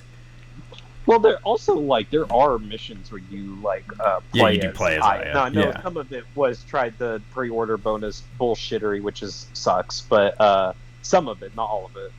But there are missions where you switch between Aya and there's like her crew that's hunting down like also other members of Order of the Ancients, which is very fun. I think ideally what they would have been able to do is, and I think this might have been the idea, is that not so much that like Aya would be the main, but it would basically be another kind of Syndicate situation where Origins would allow you to play as both Bayek and Aya. Yeah. Which I guess technically that is what we got. It's just Aya is very, very reduced. Like small. Yeah. Very I don't remember small. how many Aya missions there are, but I'll do a quick Google search. I BRB. think you could count it on one hand. I think so. Yeah, that's pretty quick. The other character that I wanted to ask you guys about, we've already talked about, was Cleopatra. And I wanted to specifically ask Randy something, because you are more familiar with like Egyptian, both mythology and like their history more than I am. Because from my understanding, this is fairly good representation of the terrible person that Cleopatra was, and like how she would like, I mean, like, I'll sleep with anyone, but your head will get cut off in the morning, and you do know that type of character. And I wanted to ask Randy, you about, is this, do you like this interpretation of Cleopatra? Does this seem accurate to what you're seeing? Or even if it's not accurate, is it at least cool in the game? I mean, I think it's definitely cool. I can't speak to, I mean, I know I was very into, because this game, I will admit, like, I am a bit of a favoritism of it, because I enjoyed covering, like, the Egyptian time periods and stuff in my history classes and stuff, but I'm by no means, like, a history expert, by any means. It's been a good couple years since I've taken a history class. Yeah. But, I mean, from what I remember from those classes, I mean, I can't necessarily say if it's accurate or not, but I mean, it's definitely fun. I don't have complaints or anything. Yeah, well, that's the more important thing in all Assassin's Creed. Is it fun? Oh, that's annoying. Yeah, I think it's definitely fun, and having this character that's kind of two-faced isn't necessarily new for Assassin's Creed, but I feel like she portrays it well. So, I mean, like I said, it was fun. I mean, I think from this game in regards to the history that I remembered there is a quest at one point, if I remember correctly, where you find a ancient tomb that's been very buried by the sands, and stuff like that, and it turns out to be, if I remember correctly, Heptesha's tomb, if I remember correctly, and like Heptesha was one of the first like female Egyptian pharaohs, and for the longest time, you know, like they kind of swept that under the rug. Like the Egyptian people, you know, being sexist and whatnot, and being like, "Oh, a woman pharaoh." And I think one of the other really cool things about this is like, I know people are like, "Oh, Assassin's Creed Origins, that's the ancient Egypt one, right?" No, this is way after ancient Egypt. This is like the New Kingdom, right? Yeah, it's a New Kingdom, or I'm probably Ptolemaic era, if I'm remembering correctly. The Ptolemaic era, yeah. Yeah, which is like right when, you know, Rome is coming over and getting a lot of influence there. Or they've been over, obviously, for a while. Because look at Alexandria. And, like, some of the infrastructure and stuff. So, like, a lot of these tombs and stuff in the pyramids are, like, ancient history to Bayek when he's there living during that time. Yeah. And, Egypt. I'm going to go on a binge about Egyptian history here in a minute. Well, I mean, this is the podcast to do that on, so you know. No, I mean, like, I'm probably going to go, like, refresh my memory on a bunch of this stuff. No, I will say that is an element I also really liked about this game, is I'm not as big into like Egyptian history and all that stuff. But I will say I think one of the things that I was surprised by and really enjoyed about this time period is just that, like, yes, it's set in Egypt, but also there's like all these other different like cultures. Like whenever I got this game, I was not expecting like, oh, the Romans are here, and so are the Greeks. Shows how well I know my history, which is not well at all. But like to see like, I don't know, to see like all these different like cultures together and interacting, like dealing with like how some of the Egyptians are like, I really don't like these fucking Greek dudes coming in and stuff like that. But also even seeing some that merge really well into the like Greek society. Yeah, or vice versa. The other way around. Yeah, and God, well, some of the cool stuff was just paying attention to the architecture more, like seeing like the Greek and Roman influences mixing in with like the Egyptian too in places like Alexandria and beyond. What that one city, I don't know if it. I feel like there's another city that I'm missing. I keep saying Memphis, but I'm not sure if that's the older city where like the priest is and all that jazz. But I really like just like walking into it and be like, oh, this is definitely like an older city, because none of these things look like none of these things have like that Roman or Greek architecture feel to it. It's all very much the old style very Egyptian. Yeah. And I'm like, this is so cool. And I do love that, like, it makes each city and each part of it just feels kind of unique because of it.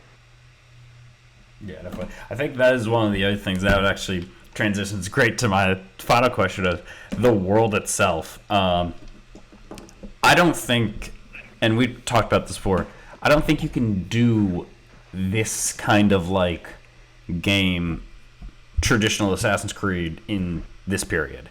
If you were like if Ezio was here and he played like how Ezio was, this would be an awful game because of like most of this place is desert and you can't jump off any things.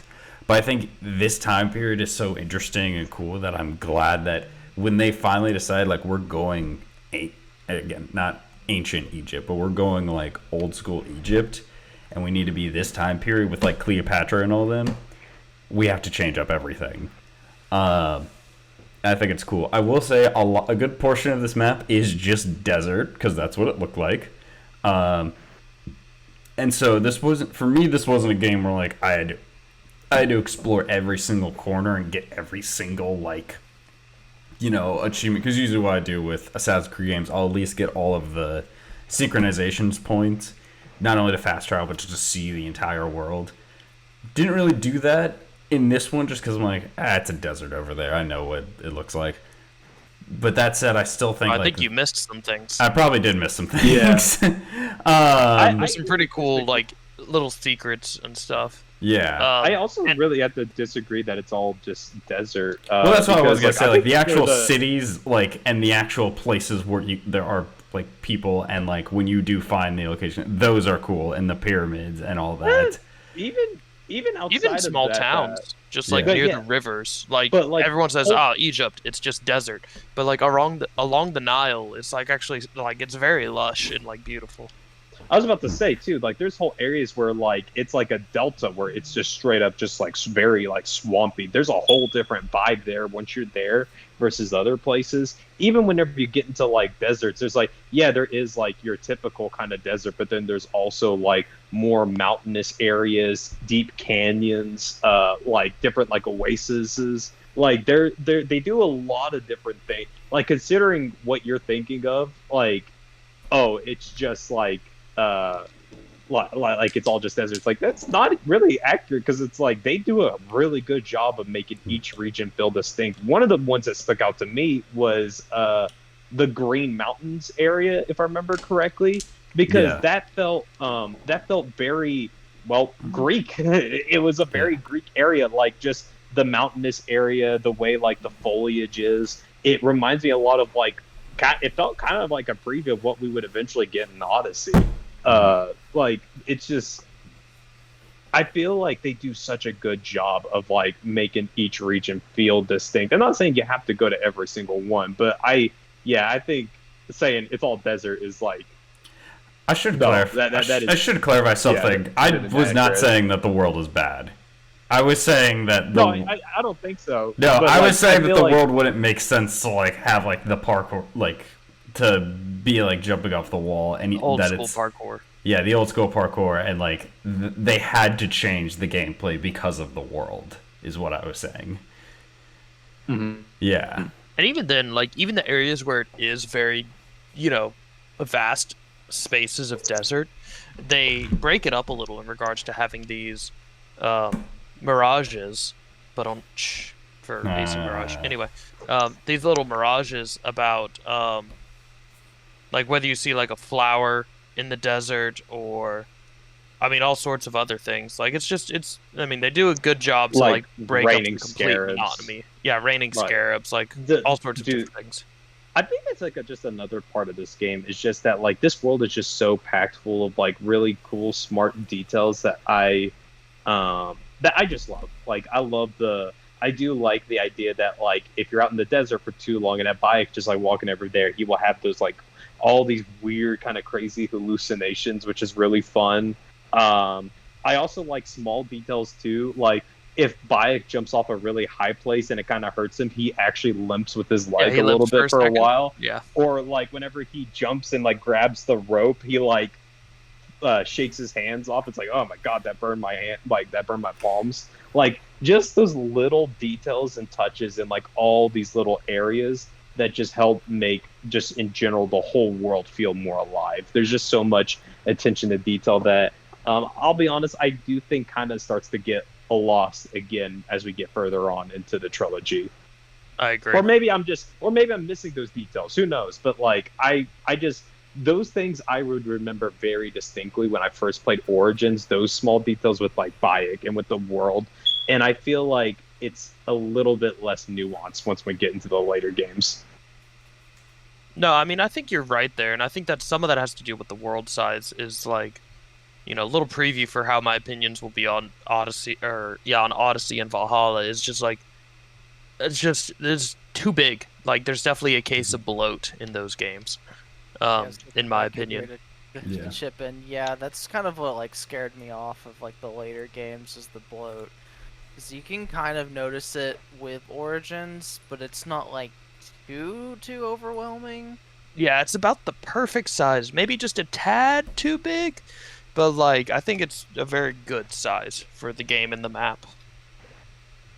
Right, yeah. I agree with that. Go ahead and more continue. on that. Sorry. Yeah. We'll definitely get more on that in future podcasts, is comparing it. I mean, we've already compared it to the previous games, but you get the idea. But that was kind of a lot of my talking points for this game. We talked about gameplay, we talked about the switch to the RPG, the character, the movement, the world.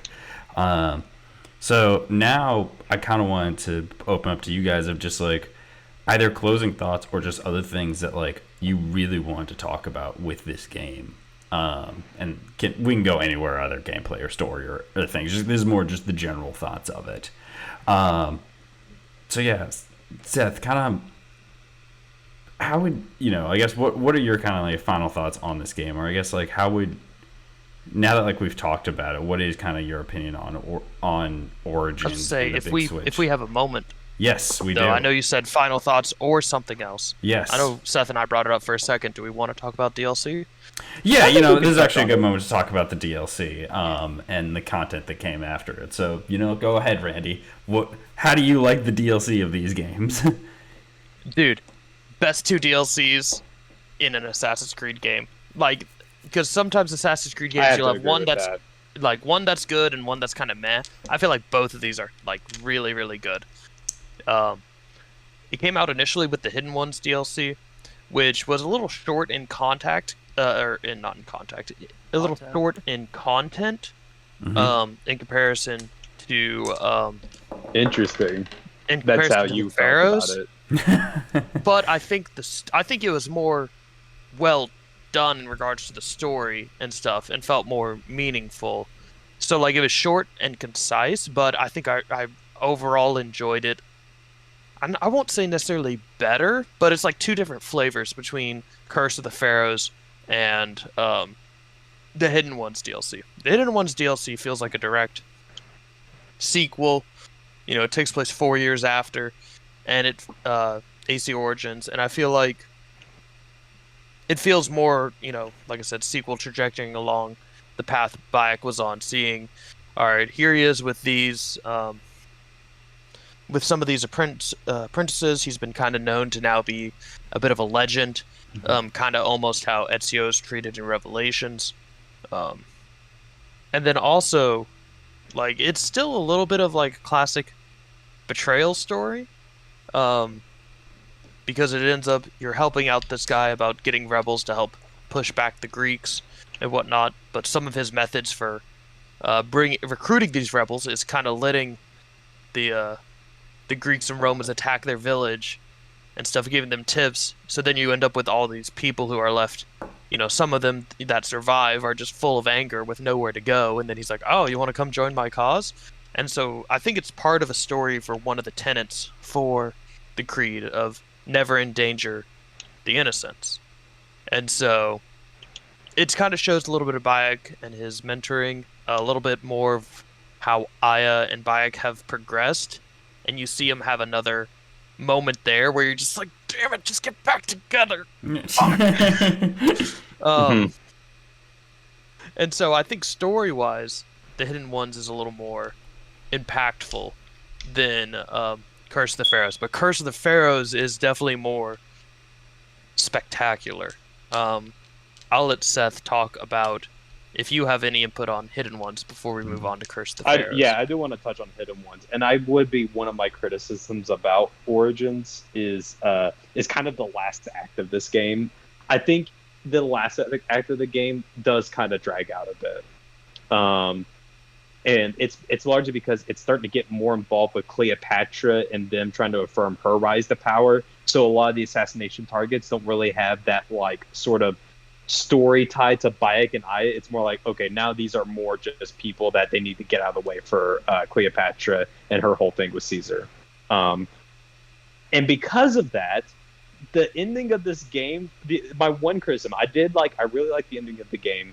My one criticism of it was it felt like the very last like 30 or so minutes of the game, they're like, oh fuck, this is an Assassin's Creed game. We gotta actually get them to build it up.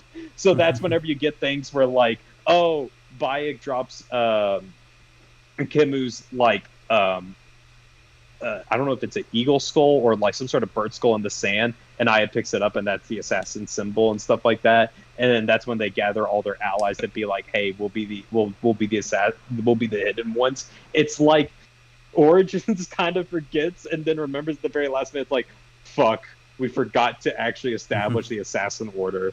So I think what Randy was talking about with the Hidden Ones DLC was it's kind of needed. It does feel kind of like an extra, like it's Act 3.2. Yeah, it needed to be there to really help fully develop the actual organization coming together. And I think they do a really good job. I like that you have a pretty good main story, especially with how it sort of ends with like a brief reunion with Bayek and Aya. But I also like a lot of the side quests in it, because what you find with a lot of the side quests is a lot of it is about establishing sort of like the traditions going forward for the assassins, like cutting off the finger, like doing the leap of faith. It's almost like you're doing these side quests and they're interesting because you're seeing the birth and formation of what the established creed is going to be, like Randy said, with like the tenets of the creed. I also really like that one of my favorite storylines is the one where it deals with like Bayek with the Scarab's son coming back, much older now, trying to get vengeance against them. Because at first it's like you're investigating these killings, like, hey, what's going on? Someone's trying to take out our people, and then you fight him. And what's really cool is there's just a really good scene between the two. Bayek explaining like, listen, I know you loved your dad, but this is who he was, and this is what he did. And there's a really great moment where how it ends is it doesn't immediately, after the cutscene ends, it doesn't immediately pull you out. It's just sort of like Bayek just sitting in the desert, just talking with this guy. And you have control of the camera, and they're just chilling out, just talking with each other. I'm like, this is fucking awesome. I really dig this. I almost didn't want to leave. And so I think the Hidden Ones is great. I think Randy said it's a bit short. I think it's about the perfect size, because it was like about 8 or 10 hours, right? I think that's about perfect for that DLC. But yeah, that's what I have to say about the Hidden Ones. I think it is very much it helps tie more of Origin's story into the wider Assassin's Creed narrative in a very fun way. Yeah, I think it's an appropriate sequel, and I guess or not sequel, but like addition. Mm-hmm. I thought it was maybe a little shorter than that, but also it's been a good couple years since I've played it, so. That's fair. That's absolutely fair. Yeah. I just know that, like, for that, I think, they introduced, like, one new area, right? Yeah, you go to a whole new section outside of the main world map. Both DLCs do. They do, but, like, I guess maybe and this is a great segue into Curse of the Pharaoh DLC. It feels more... I don't know if, like, if we measured it, in square kilometers or whatever, if it's actually bigger or not, but I definitely it feels think that Curse way of the because Pharaohs Curse was of the the more Pharaohs, chunky one. yeah, Curse of the Pharaohs has so many different areas, whether it be the actual, like, you get into the Duat itself, which was interesting, the Field of Reeds, you go to, damn it, I forget the name of it, but this place with internal sunlight, that's kind of like very Sobek kind of themed and the like, and like you just have all these different areas that let the game like breathe in regards to the mystical aspects of Egyptian history and stuff. So of course, like I said, I enjoyed Egypt and stuff like that, that hit me in a different way in regards to the game itself, with its more, grounded, here's what Egypt looks like and stuff, but being able to go, like, in a mythical sense, talking about these are, some of the areas in the afterlife and stuff like that, and, like, what people believed happened to you. Story-wise, it felt, if I remember correctly, a little convoluted. It's just kind of like, I guess we're doing stuff in comparison to, like, the Hidden Ones. I feel like they do too. Also, I feel like it again happens something along the lines of, like, it's always the simple cop out where it's just like, oh yeah, some person was messed with the Apple of Eden, or some sort of Isu artifacts was making people see shit, something like that. Again, so here we are, dude. That totally reminded me though. There is a part though in the main story that I really like where Bayek, like, he's helping out the priest or whatever, and his wife who's like has had miscarriages because, like, I think one of the priests is poisoning, like, the water supply. Oh yeah. Where he goes into the Duat and he has to fight Apophis. Yeah, that's dope. Such a cool fucking, like, scene in the main game. I think that's so awesome. I don't know. This is the worst part. I don't know much about Egyptian history, but I know a little bit more about Egyptian mythology, and all of it is fascinating. So it's Ra, right? Every day, or like every night, Ra has to go to the River Duat and fight Apophis and bring the sun, right? And it used to be someone else. And that's why, like, when you do that fight, you're given, like, this light bow. Not light bow in regards to how the game classifies where you shoot multiple arrows very, very quick. Bow that's no, I mean a bow light. made of light. Yeah, and you're, like, shooting these, like, which is, by the way, Apophis, they animated so well. It is such a creepy looking boss fight. I love that. I love that sequence so much. Yeah, that's cool. I like the way that they do gods in this, where it's like, it is a bit like they keep very much the mythology. When you see them, they're these giant towering figures, and it's like this big moment, like this big cinematic moment, just like, and here's the gods. And it could have been easily they'd be like, no, we'll try to keep it realistic and we won't have any, like, deities or stuff in that. But because I love that, like, because of this game and the file of, like, the deities and their mythologies are so ingrained in it. It's like, no, we have to, like, yeah, you fight the gods. Of course, you have to do it. It's so cool. Yeah, I think this is really the first time Assassin's Creed really starts to really focus more on the mythology, right? Because in the past games, they usually just stay away from it. Like, they just stayed away from it and, like, vaguely touched on mythical stuff, but it was always Isu mythical. not like Yeah, the it was like their own settings, stuff, mythical yeah. beliefs. Yeah. I think I like that. And I personally did like the thing they started to establish going forward where that's basically what they started doing afterwards with all the DLCs for the subsequent games, and some of them are flawed, but for the most part I do like how they handled DLCs for Assassin's Creed going forward, where you would have one that's more grounded and more of like some sort of like advancement of the main plot of the game, and then you would have like another one that's more like, and this is the wild like mythological one. So I did like that they kind of established it there. But yeah, I really did. I agree with Randy. I like the. I really think the strength of Curse of Pharaohs is just the references to Egyptian mythology, the different portrayals of the afterlife, and as a result, I think it works as a DLC because everything is nice and packed in and doesn't feel like it overstays its welcome, and you're able to just like have so much visual variety of like. You're not only just in exploring Thebes, which feels more like a traditional AC Origins setting, but you're also getting to go through like the afterlife and getting all these different takes on it. Also, the boss battles, the boss fights, Yeah. fucking fantastic. Also They're so really fun. cool. I agree with that too. All right. Well, with that all said, I think now, until someone interrupts me and says actually they want to talk about this point, I think now we can start going into closing thoughts on the game. So we'll start with Robert because I haven't heard the sound of your voice in a minute. Robert, what are your final thoughts on AC Origins? Not only how it is as a game, but how would you compare it to the rest of the franchise so far, and your thoughts on the big shift into the more RPG elements? So, okay, I'm gonna kind of break this down a bit. Yes. So for the RPG stuff, I think that a lot of it just kind of feels light, but granted, I don't really remember messing too much with different builds. I just kind of found one I liked and stuck with it.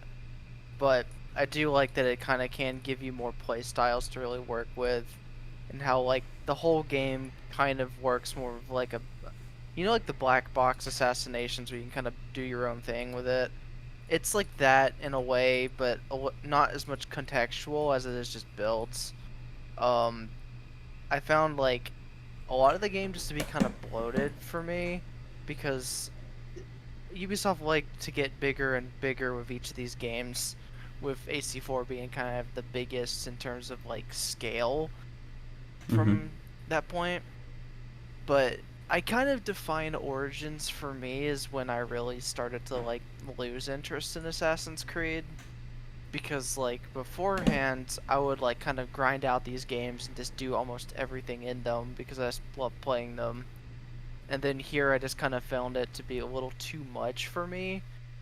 Like there's just so much like side content, and a lot of it is kind of just there if you're really into the world and the characters.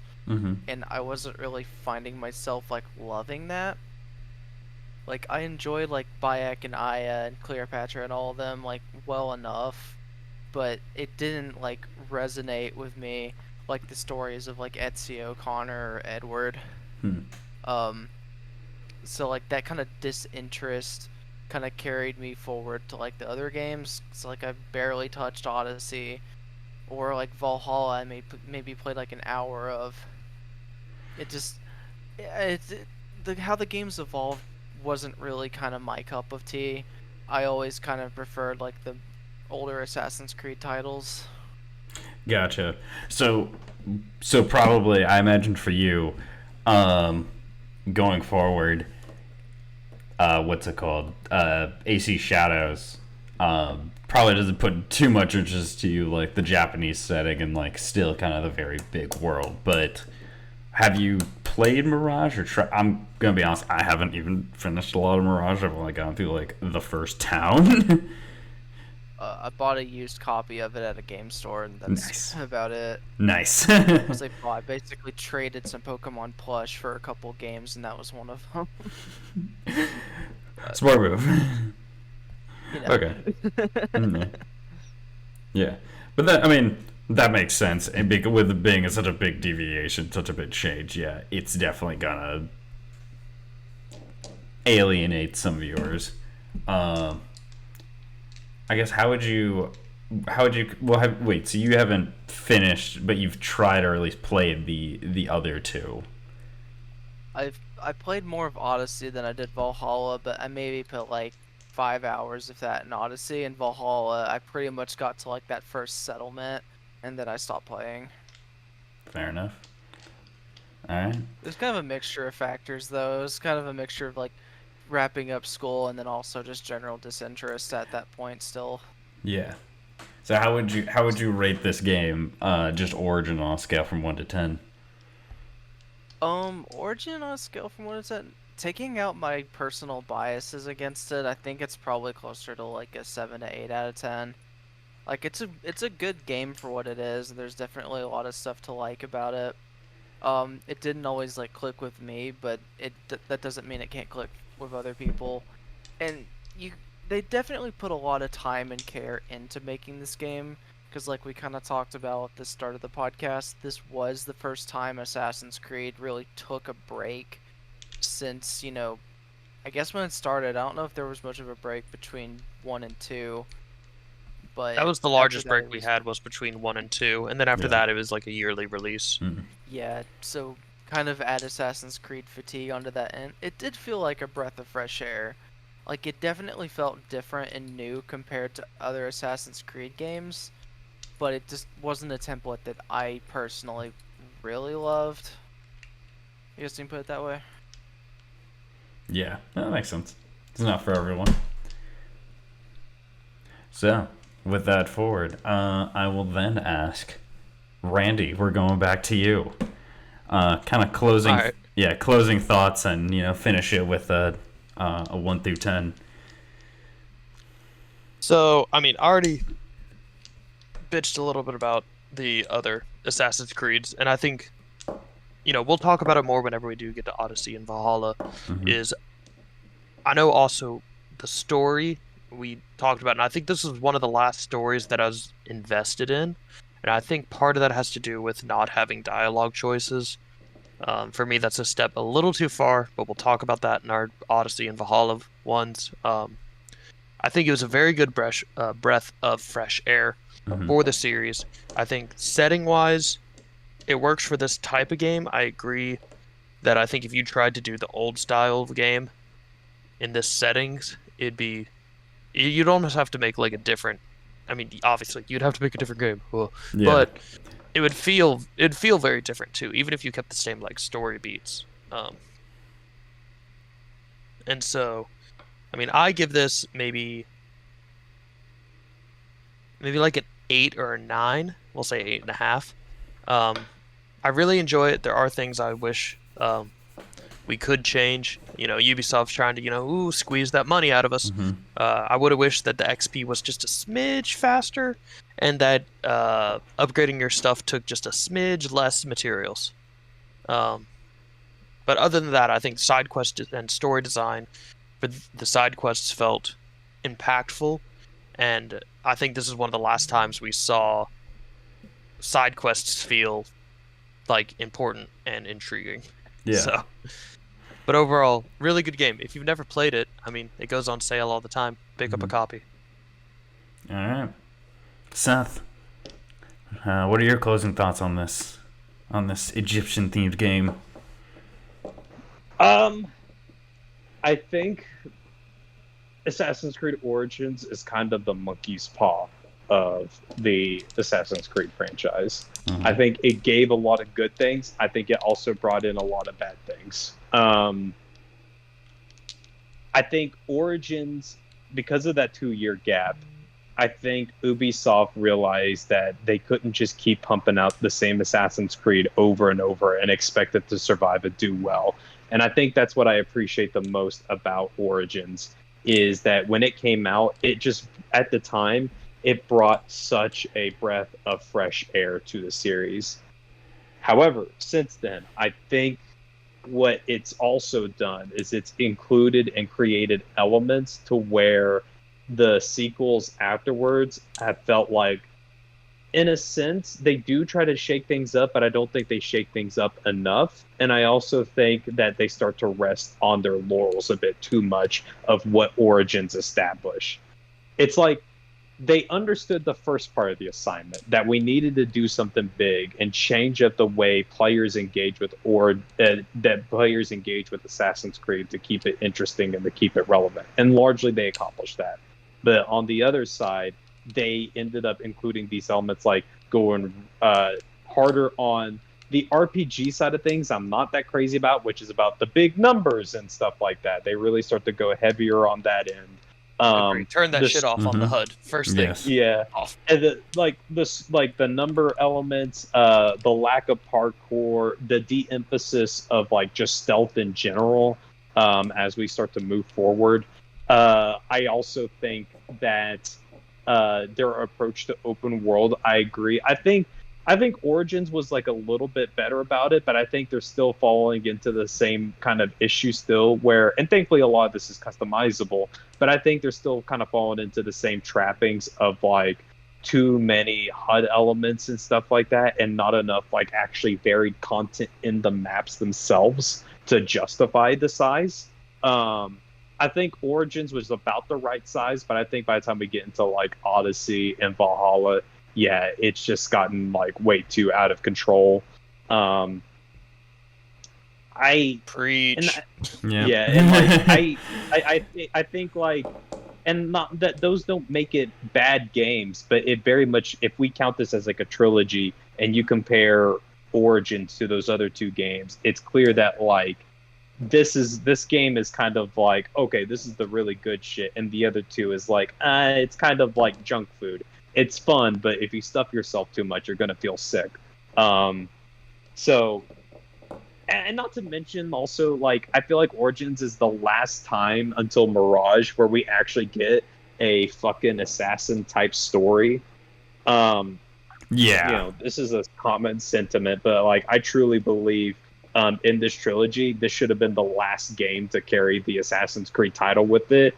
After this, Odyssey and Valhalla should have been called something different. They can still be set in the world of Assassin's Creed, but like, I don't think they should have kept the titles. All right, that's all the negative. The positives. I think by itself, though, Origins is a fantastic game. I think it's one of my personal favorites in the franchise, even though it doesn't have my favorite combat, it doesn't have my favorite stealth, it doesn't have my favorite parkour. Just the fact that I really love its world and its vibe and general feel and how everything looks, and I really like the story so much that like it's basically my favorite of all. It's not of all the Assassin's Creed, but it's definitely like a top 3 for me personally. Because I feel like even missing things like social stealth and missing things like parkour, at its core, it still has the heart of an Assassin's Creed game, and I think that's what's important. So yeah, I think Origins is one of my personal favorites. I would probably give it like I'd probably give it like a 9 out of 10. It's just it's a good game. It's a game that like I would very easily recommend to people who are like, hey, you know, I'm interested in Assassin's Creed, or I've never played one before, but I'd like to play something. What would you recommend? I would recommend Origins as one of those starting points, because it is just that good. So yeah, like I think Origins is great. It's all downhill from here. Okay. I don't think the other two are as bad as you say. I will say, I remember at the time I was like, it's such a played out term, because I hate saying this term, but it's kind of right here. Yeah. The other two games aren't bad games either. They're just bad Assassin's Creed games. Yeah, very, yeah. Say it with your chest. I hate using that term, but that like it doesn't fit more accurately than that. Than this, yeah. That should have been, yeah. Honestly, those games should have been the ones that was called Gods and Monsters or something like that. Yeah, exactly. I will say, I remember like when this game originally came out, I was kind of like, I'm up on the fence about it. I don't know. It's very different from my Assassin's Creed. But then after playing the other two, didn't dislike the other two, but you guys are right. And after thinking about it and going back, I'm like, no, this one's the best. And you know, Seth knows this. Everyone else knows this. Like, I'm not the biggest open world person. Spoiler for our other two podcasts. You guys said it before me. Yeah, I know. You literally said it before. BSing you. I'm just BSing you. But I'm not the biggest fan of like open world games, but Assassin's Creed's always been like the big exception to that. I love these games, and I think this one resonates so well, not just because of like the world, the combat, and all that, but like I think the characters and like Bayek specifically does a lot for me. Like his story is why I got invested in the game and I wanted to keep forward. And that's something I'll talk about in the future. Just like I didn't feel that. I'm not saying that like they were bad, but I didn't feel like nearly enough with the other two. And yeah, the fact that like they barely have anything to do with the whole Assassin's Creed order is a whole different topic. But I think this game is the next one has nothing. Pretty much nothing. This game has I think the perfect balance between the Assassin's Creed stuff, like the traditional what we're thinking about, and the new elements in that. And that's it. It's a really good balance between the two that I think is kind of lost in the future ones. And so hopefully the next one can continue that thing. It doesn't seem to be like they're doing too much assassin stuff, but we can see. I think ultimately what's more important is that it's a compelling narrative on top of also like expanding the gameplay and stuff like that. And I think that is what really drove this one for me. So I think I also agree probably either a 9 or an 8.5, somewhere around there is where I'm feeling for this one. It is definitely one of the better Assassin's Creed games. Well, and with that said, I think that's about everything we have to talk about with Origins.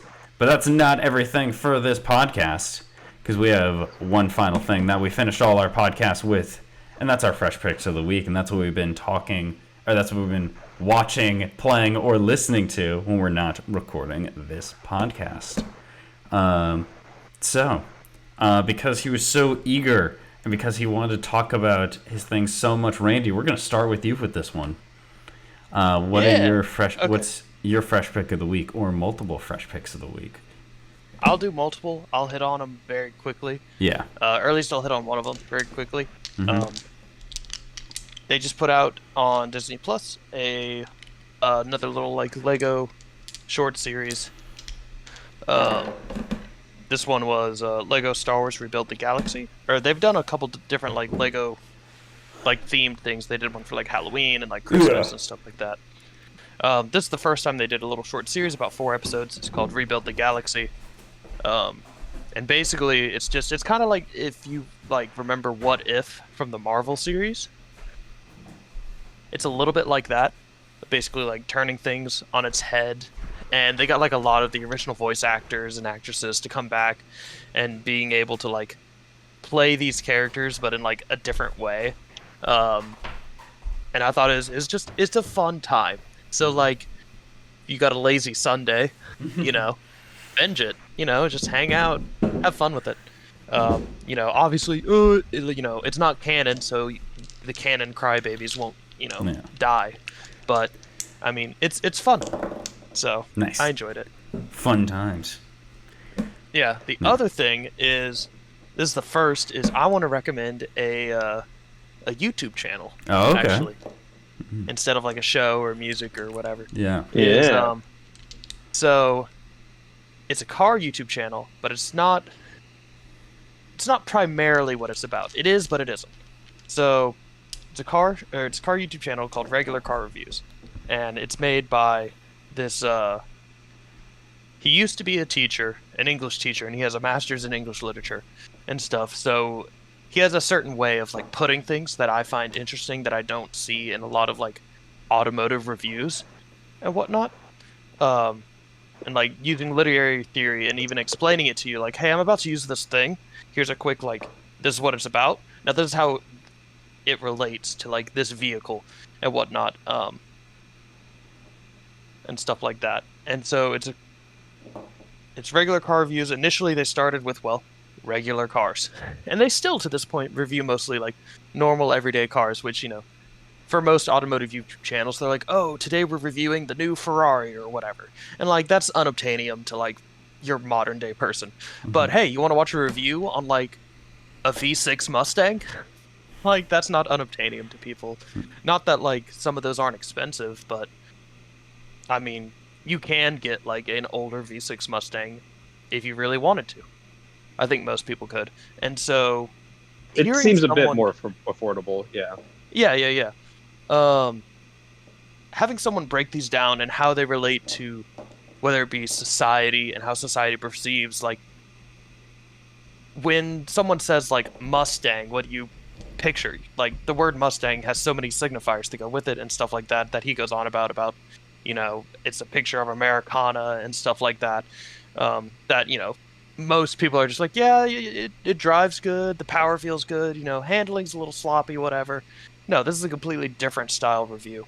And then also you'll have his counterpart, the Roman, kind of go over these documentary-like things about the life and death of like certain automotive topics or automotive brands. Like the Roman did one about the life and death of AMC, which was this interesting American manufacturer, and just like how it started, some of the crazy like things that happened along the ways, and how it eventually died out. And so it's really interesting. And just, if you got time and like you maybe have never been into cars and whatnot at all, you know, maybe check out one of their reviews. I will admit there's some profanity and some dirty jokes, but that's part of the fun. So, you know, maybe don't watch them with, you know, your boss or something like that, or, you know, watch them on your own time by yourself first. But yeah, they're really fun. So check out regular car reviews. I like that. That's really cool. Cool. All right. It seems like I said, it's like it's more than just cars. I do like that idea. Yeah, it's more than just cars. It's about, like I said, how cars are perceived and stuff. I still think of that hiking video you showed me all those years ago. Good. That's so fun. All right. Well, Seth, I believe that makes it your turn. What have you been playing, watching, or listening to? Well, while you're not talking to us. So, my fresh pick is a game that came out earlier this year, or rather came to early access, but it's largely like a full-fledged game. It's called Fallen Aces. It's on Steam. It is a utter blast. First off, stylistically, the best way I could describe this game is it kind of has like a sort of like old school like retro shooter gameplay look to it at first. Basically you're looking at a lot of flat sprites and stuff like that, but this is not pixel work. It's very much animated in a like 1930s noir comic book style. And what it is that basically it's set in this city where the mayor was just assassinated. Apparently this mayor, I believe, or rather there was an attempt on a mayor's life, and there's someone that's going around that's killing the Aces, which are basically used to be like a superhero group. You play as in typical hardball noir fashion, you play as a private investigator who wakes up and suddenly there's a mob hit against him, and he's trying to investigate this and who's been killing off all these like these former superheroes. It's kind of like a more goofy version of Watchmen is the best way I could describe kind of the general plot. But what I really like about the game is it's just so fun and so humorous. So they lean very hard into they literally call them goons. They lean hard into them being like the Italian mafia, like stereotypical, like, hey, gabagool, what you doing? We're gonna rough you up, buddy. Like, they all sound like that. And it's so much fun. And I like that, even though it does have more of like, it's kind of an older style look. Like I said, the comic book visuals are fantastic. The game is actually more like an immersive sim. Something like Thief, like I'd say like the first Thief. So like, sure, you can go in and like pick up like guns or weapons and beat up guys or kill them. But there's also other ways. You can use stealth elements. You can like grab bottles, throw them around, distract them, sneak up behind guys and do like a little like karate chop to the back of their heads and knock them out. And I think it just Fallen Aces just has so much fun character behind it. It doesn't take itself too seriously. The fact that it only limits you to 3 inventory slots, and if you want to carry ammunition for a gun, ammunition will take up one of the slots. It forces you to use more of your environment, to just be more creative into like how you explore it. And the best part is there's no morality system. It's just another way of playing. Like, hey, if you don't want to like, if you want to pacify all the people, great, you can, but you don't have to. So it's fun. It's just such a fun thing. I don't think we get enough immersive sims as is, and I think it's just such a fun experience and such a unique world. And the reason I just recently picked it up is just recently it's gotten now to where it's actually playable on the Steam Deck, so I'm having a blast with it. Right now, there's 3 episodes supposed to come out for it. There's only 1 episode out for it so far, but even that first episode will take you about 6 to 8 hours to complete, and I think that's about a justifiable length as like a full game already. So yeah, I think Fallen Aces, I definitely highly recommend. It's just such a fun, goofy ass time. There's also a part where there's one of the goons is sitting on a toilet, and it is a 10-minute long shitting joke. Like, you just listen to this guy empty his bowels into this toilet bowl, and he's just like, and the dude is like screaming the whole time, yawning. So I love it. I highly recommend Fallen Aces. There's a good chance that I'll be talking about it again at the end of the year. All right, we'll have to keep an eye out for it, and we'll definitely talk more about it coming into the year. But now it's Robert's turn to talk about what he has been playing, watching, or listening to. Alright, so my fresh pick is Astrobot on the PS5. Ooh, okay. A couple weeks ago, time of this recording. It's up there for Game of the Year contender for me. Really? Like, it was such a good platformer. Like, I enjoy me a good platform, especially a good 3D one. And I already really liked Astro's Playroom, which was like the pack-in title for the PS5. Yeah. So it's basically a full game of just that kind of like platformer.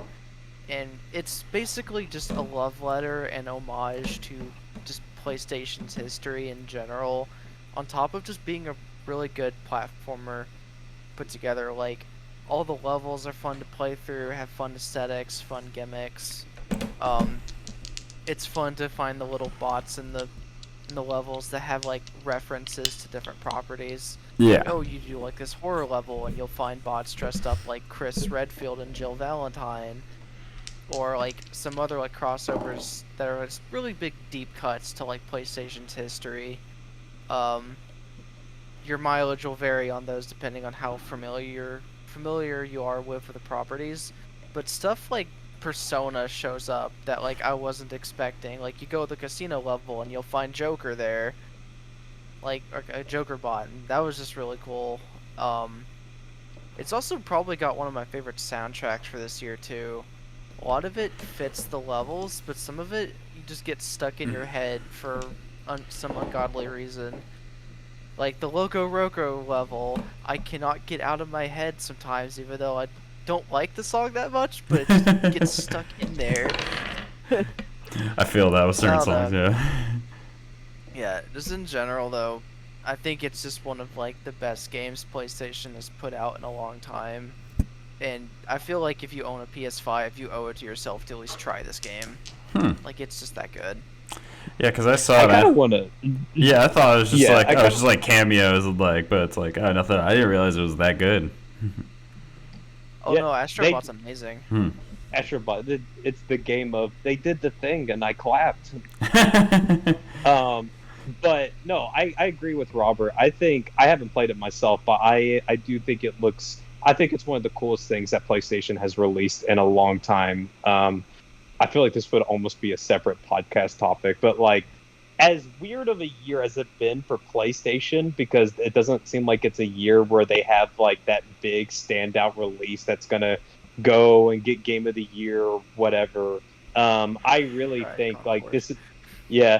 Well, like Concord. I feel awful for the devs for that. That just sucks for them. But I like, don't really feel that bad because immediately after the thing, they said it's the player's fault for not playing it. I'm like, That's not on the devs. That's the executive. Oh, okay, it's executive. Okay, never mind. That I do feel bad for the devs. Yeah, true. Yeah. Never mind. I didn't realize. I thought it. I didn't realize who it was. Yeah. Never mind. Dude. Forget what I said. Anyways, but like this year, I feel like has been something that like kind of breaks away from like sort of the mold of PlayStation. I don't think it was PlayStation's intention.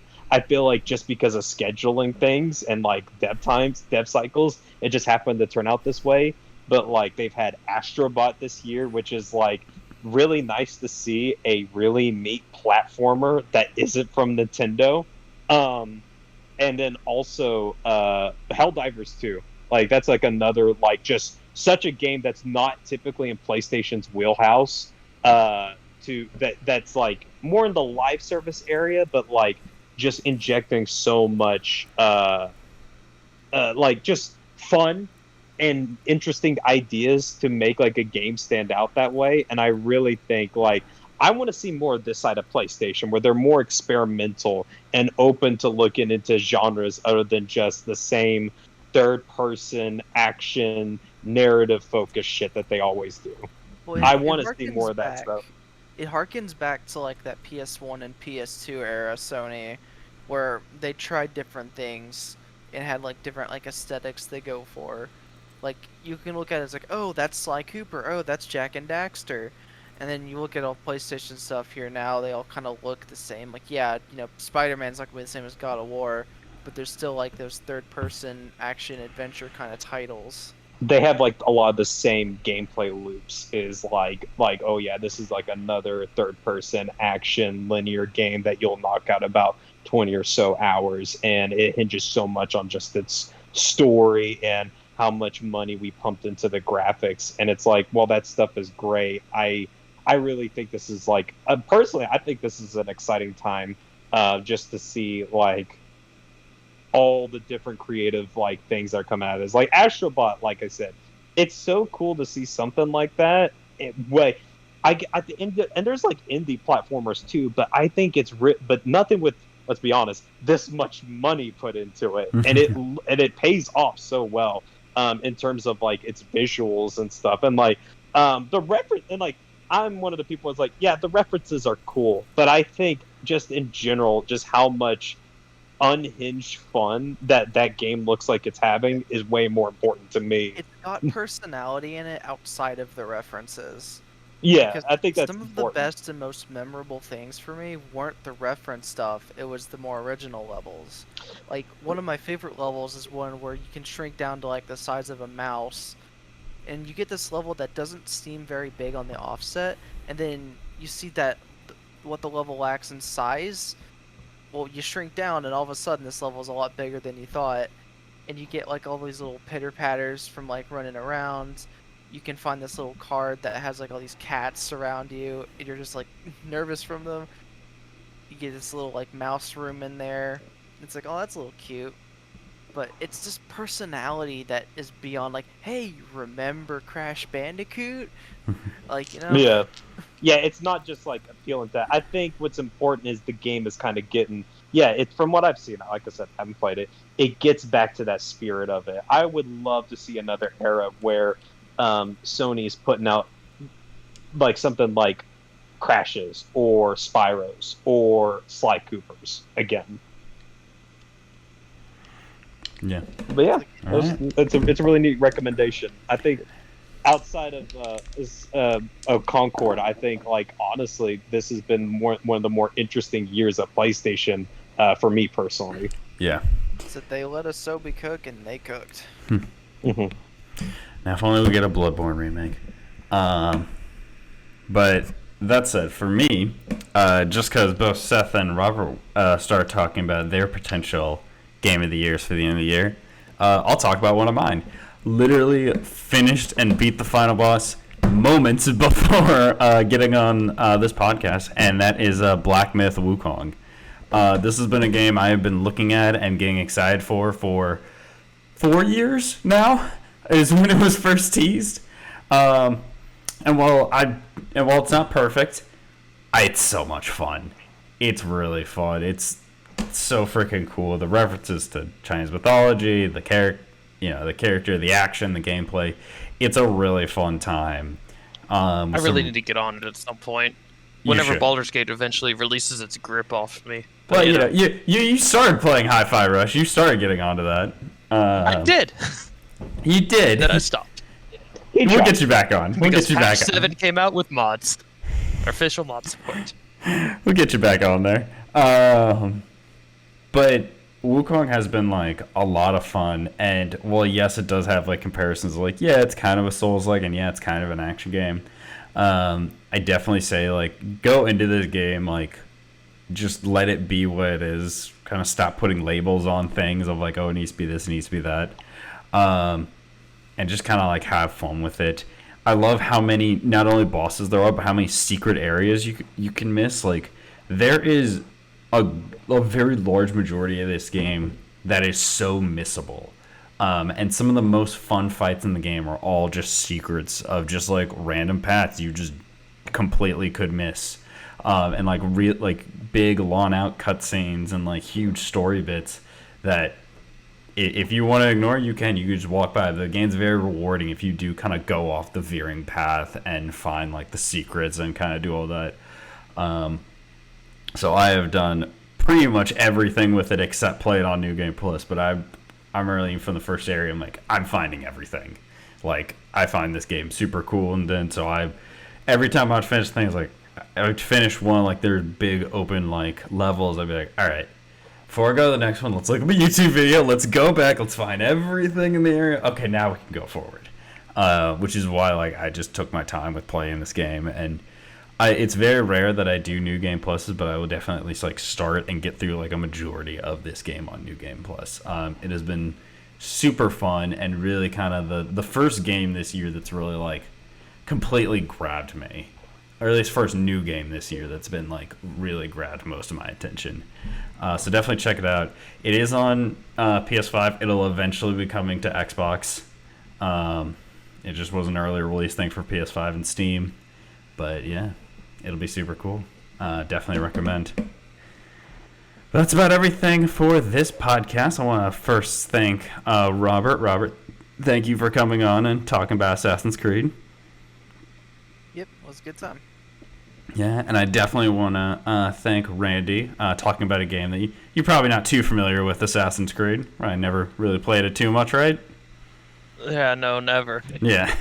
We'll ignore my collective number of hours on the series. Yes. It's fine. And then, of course, I want to thank Seth for waking up and coming in and talking about Origins with us. No problem. All right. And then, most importantly, I want to thank you all for either watching or listening to this podcast. Please continue to support, watch the sorts, do other things. To go like, comment, subscribe, yada, yada, YouTuber things. But thank you all, and stay safe out there. Goodbye.